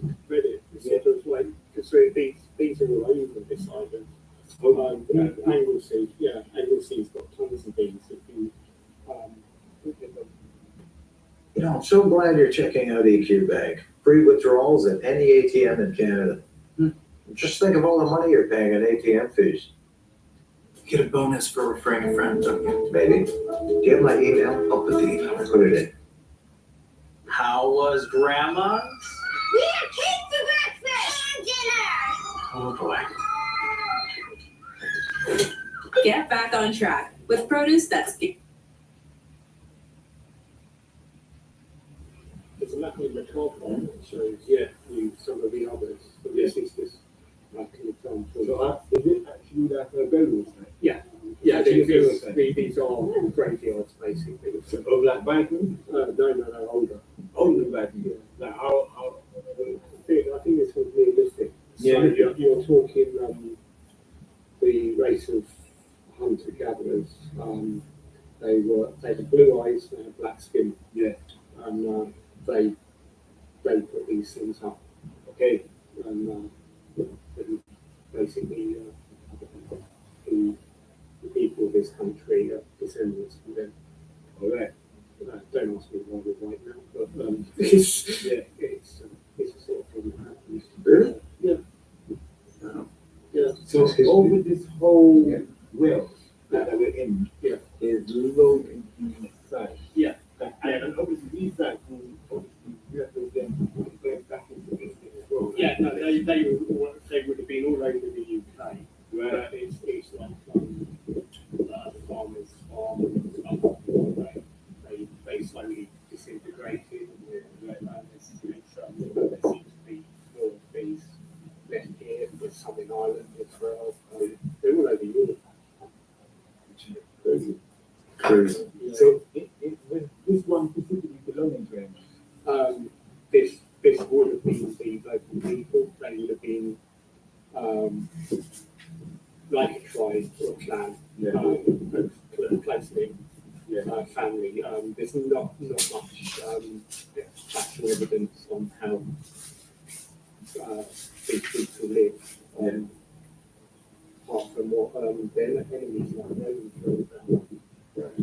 So, the elite is right. Look at the history, don't they? They're more like the fathers and mothers of this land here, Yeah. basically the natives Yeah. of this Yeah, land. yeah. You said it was that black man's right.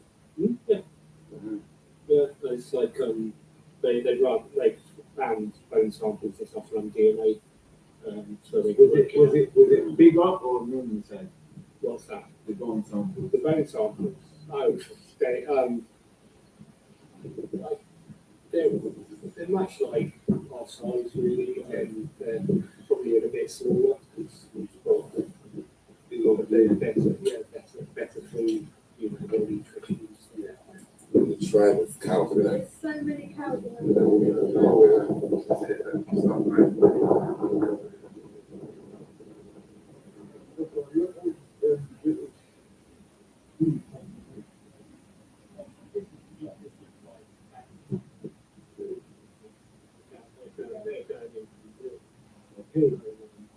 Should we go and catch that? We can actually go and catch that, man. We can actually go over there and ask Farmer, man. Okay. Thank you for that, man. That was really incentive. We go there, ask Farmer, man. If we can, get some fresh milk. Like, we come from London and we just want to have the origin fresh milk. Try fresh milk. Try fresh milk. I don't drink cow's milk, but just for the camera and just to show the people freshness and organicness. Organic milk. Before it goes through the process. Yeah. Yeah. And obviously, cheese would have been made up there as well. That's sweet too, So leaving the place where some of our greater ancestors lay to rest people, yeah? Yeah, man, give thanks for the moment just being here. Great historical point, and it's such an amazing thing to do, to be able to come to places like this and look out for Ringo Vision. You understand? Coming to other places like this again. Look at the cows and herds. The cows, all they're traveling, they're probably going to go and get milked or something, but they're traveling in the land. Let's see what's up here. Yeah. Alright, I'll go back. Alright, that is it, people. So, yeah, man, big up yourselves. If you want to see more videos like these that you've just seen as well, yeah, man, just put it in the comment. It's just one thing after another. But he's a friend of mine. Sure. You don't get rid of friends. Yeah, just those two boots out there, they're brand new. Like they've only been out there. They're the same color as your boots. And they're the same ones he wears. So we're just curious of why his boots would be out there. Same size he wears. They've only been out there probably for a day or two. This is James Brenner, a 60-year-old farm owner living in Utah, the middle of nowhere in Utah. Police are at James's farm on May 30th, 2022, investigating the sudden disappearance of his co-worker, Dylan Rounds. Just 2 days ago, Dylan mysteriously went MIA, leaving texts and calls from family and friends unanswered. James claims that he knows nothing. He might have threw him out. Yeah, maybe he did. Does he know that's a dump out there? Yeah. He does? He's got electronics and shit in it. So I'd say he was here. He had to have been here. Broke the structure. Yeah. That makes sense. This van of yours? Can I look in it? Kind of already did. Oh, did he? Yeah, Okay. I wish he would, because I got mushrooms drying there, and every time I go open the door with one blow and they blow. What kind of mushrooms? Oh, they're not the kinds that get you high. Dang. They're the ones that I get down at the Oh, yeah. 99 cents on sale. Yeah. And I love mushrooms in the wintertime. I can't get just dehydrated with them when I just bottle water. And So that's pretty cool. Yeah, no, if they've already looked, I'm not gonna open it. So, okay, well, they'll be here for a while to look around and see if. he said it's phone ping. I don't understand it. It's phone ping down there. No, 15.12 miles from Basic Tower. So, I mean, yeah. So, I mean, but 15.12 miles can be a lot of places, right? you could draw a radius, and anywhere on that radius could be 15.12 miles. But this is his fuel truck, huh? Yeah, well, He's buying it? yeah, he's buying it, and I think the fuel is, well, fuel check, I don't know, yeah, look in there. So I'm gonna check that out right now.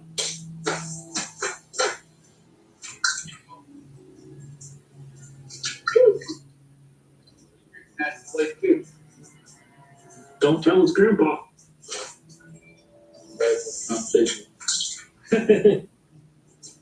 Alrighty. So Dylan got some new boots, I guess. This is Dylan's father, Justin Rounds. Justin is suspicious about James and felt something was off about him before Dylan's disappearance. That guy he's been working for. So that he's saying that, like, that used to be a dump. And it's all, I guess it's buried in. He says Dylan's buried a lot of stuff out there. Do you know anything about that? Like electronics or something like that? Circuit boards? There in all places. Right, so he said that Dylan knew that as a known dump. So what's Dylan's relationship with this place? The Dan Iverson guys check that's $50,000 For the work he's doing? Oh, well, he's doing with his own machinery. My son. Oh.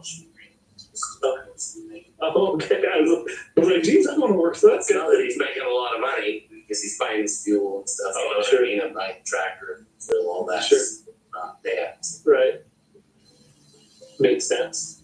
And he says, this Jim guy says that Dylan has been in town or whatever, bragging about how much money he makes, this and that. But in fact, it doesn't really sound. But I've been out a lot of these. And I didn't think you drank. There's stuff. So then this guy was saying that, Drinking might change how it talks, you know what I mean? So I don't know, I'm not saying, but Dan said that doesn't sound at all good. It's like, I just wanna shut to straight, whatever happens. We'll tell you. as much as we can tell you, right? I mean, so if it turns into a big investigation, we can't just, because we might not have all the answers. If I tell you, you know what I mean? If I tell you something, then it turns out to be something else. Someone way back from Vegas got a call, still wanted to talk. My ex-wife wanted to talk to me. My daughter, honestly, did that. Not even because of deal. I never talked to her. You never talked to her. We don't have a relationship. You know what I mean? Sure. So right then, my heart stopped. You know what I mean? Like I thought my youngest sorry back or something weird. So they don't talk to me. Despite the lack of evidence leading to any clues about Dylan's location, Justin was adamant about solving whatever happened to his son, marking the start of Justin Round's multi-week search to find Dylan.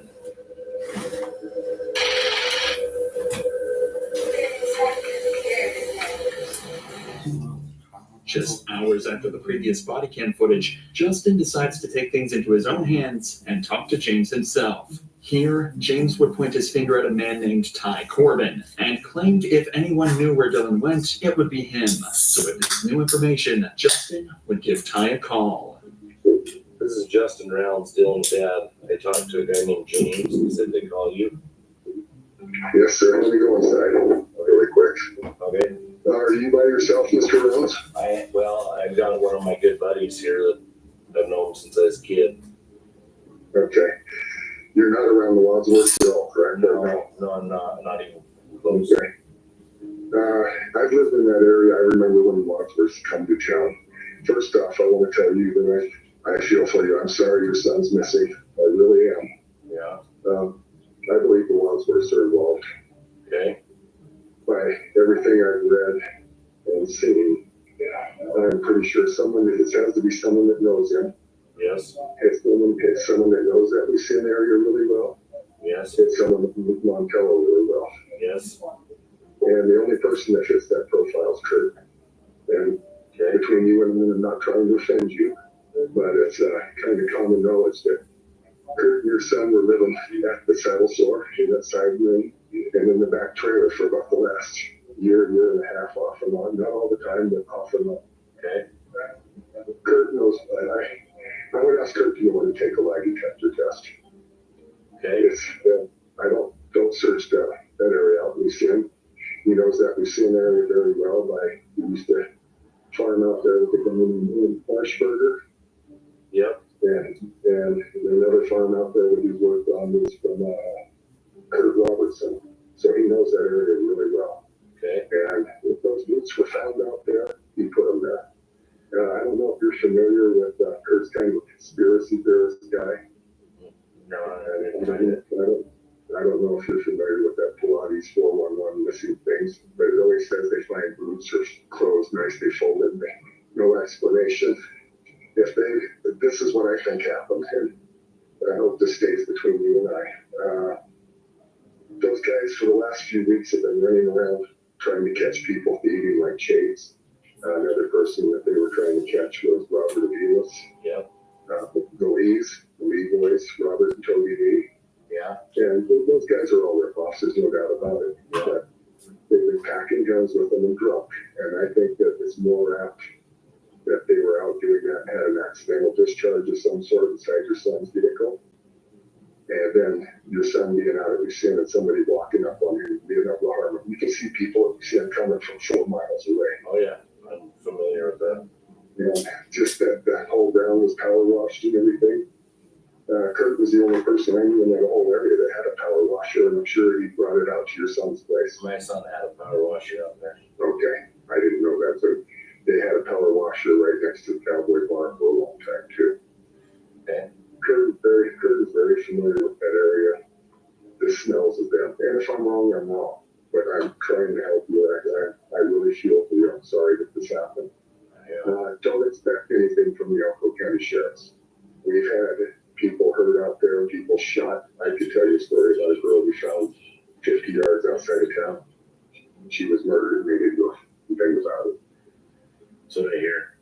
According to Ty, a man named Kurt Wadsworth had to be responsible for the disappearance of Dylan. He would go on to claim that Kurt was known to have groomed children in the past, and that local residents in the town had seen Kurt wearing lipstick at a bar. This would officially mark the first potential suspect associated with this case. Keep in mind, at this point, it's unknown if Dylan is alive or deceased. These claims by Ty are simply theories at this point and are not backed by concrete evidence. Everybody has these preconceived notions of what you are. Multiple detectives, probably 10 or more, and FBI people. Yeah, I talk to people that matter, but, it sucks to be slandered by a bunch of people that don't know shit, so whatever. How did you see Dylan? Like, how did you view him, like, as a person? I just, a hardworking young kid that had a dream, and I wanted, he asked me to be involved in it, and I just went there as a backhoe operator, was all in the beginning. I just went out there to dig a 1,400 feet of main line and put the line in and back door, and that's supposed to be out of there. Just went on since I started last March. He would sleep in his camper sometimes, like when he didn't want to go home, but not with you. No, we were never staying there again. I wouldn't want to stay there if it's too tight. Following Justin's call with Ty, another potential suspect would be named, Chase Venstra. Chase was a known drug addict and criminal of their town, Montello. A rumor around town began circulating that Chase, as well as another known criminal, Robert Aviles, may have kidnapped Dylan. Phone records show Dylan and Chase were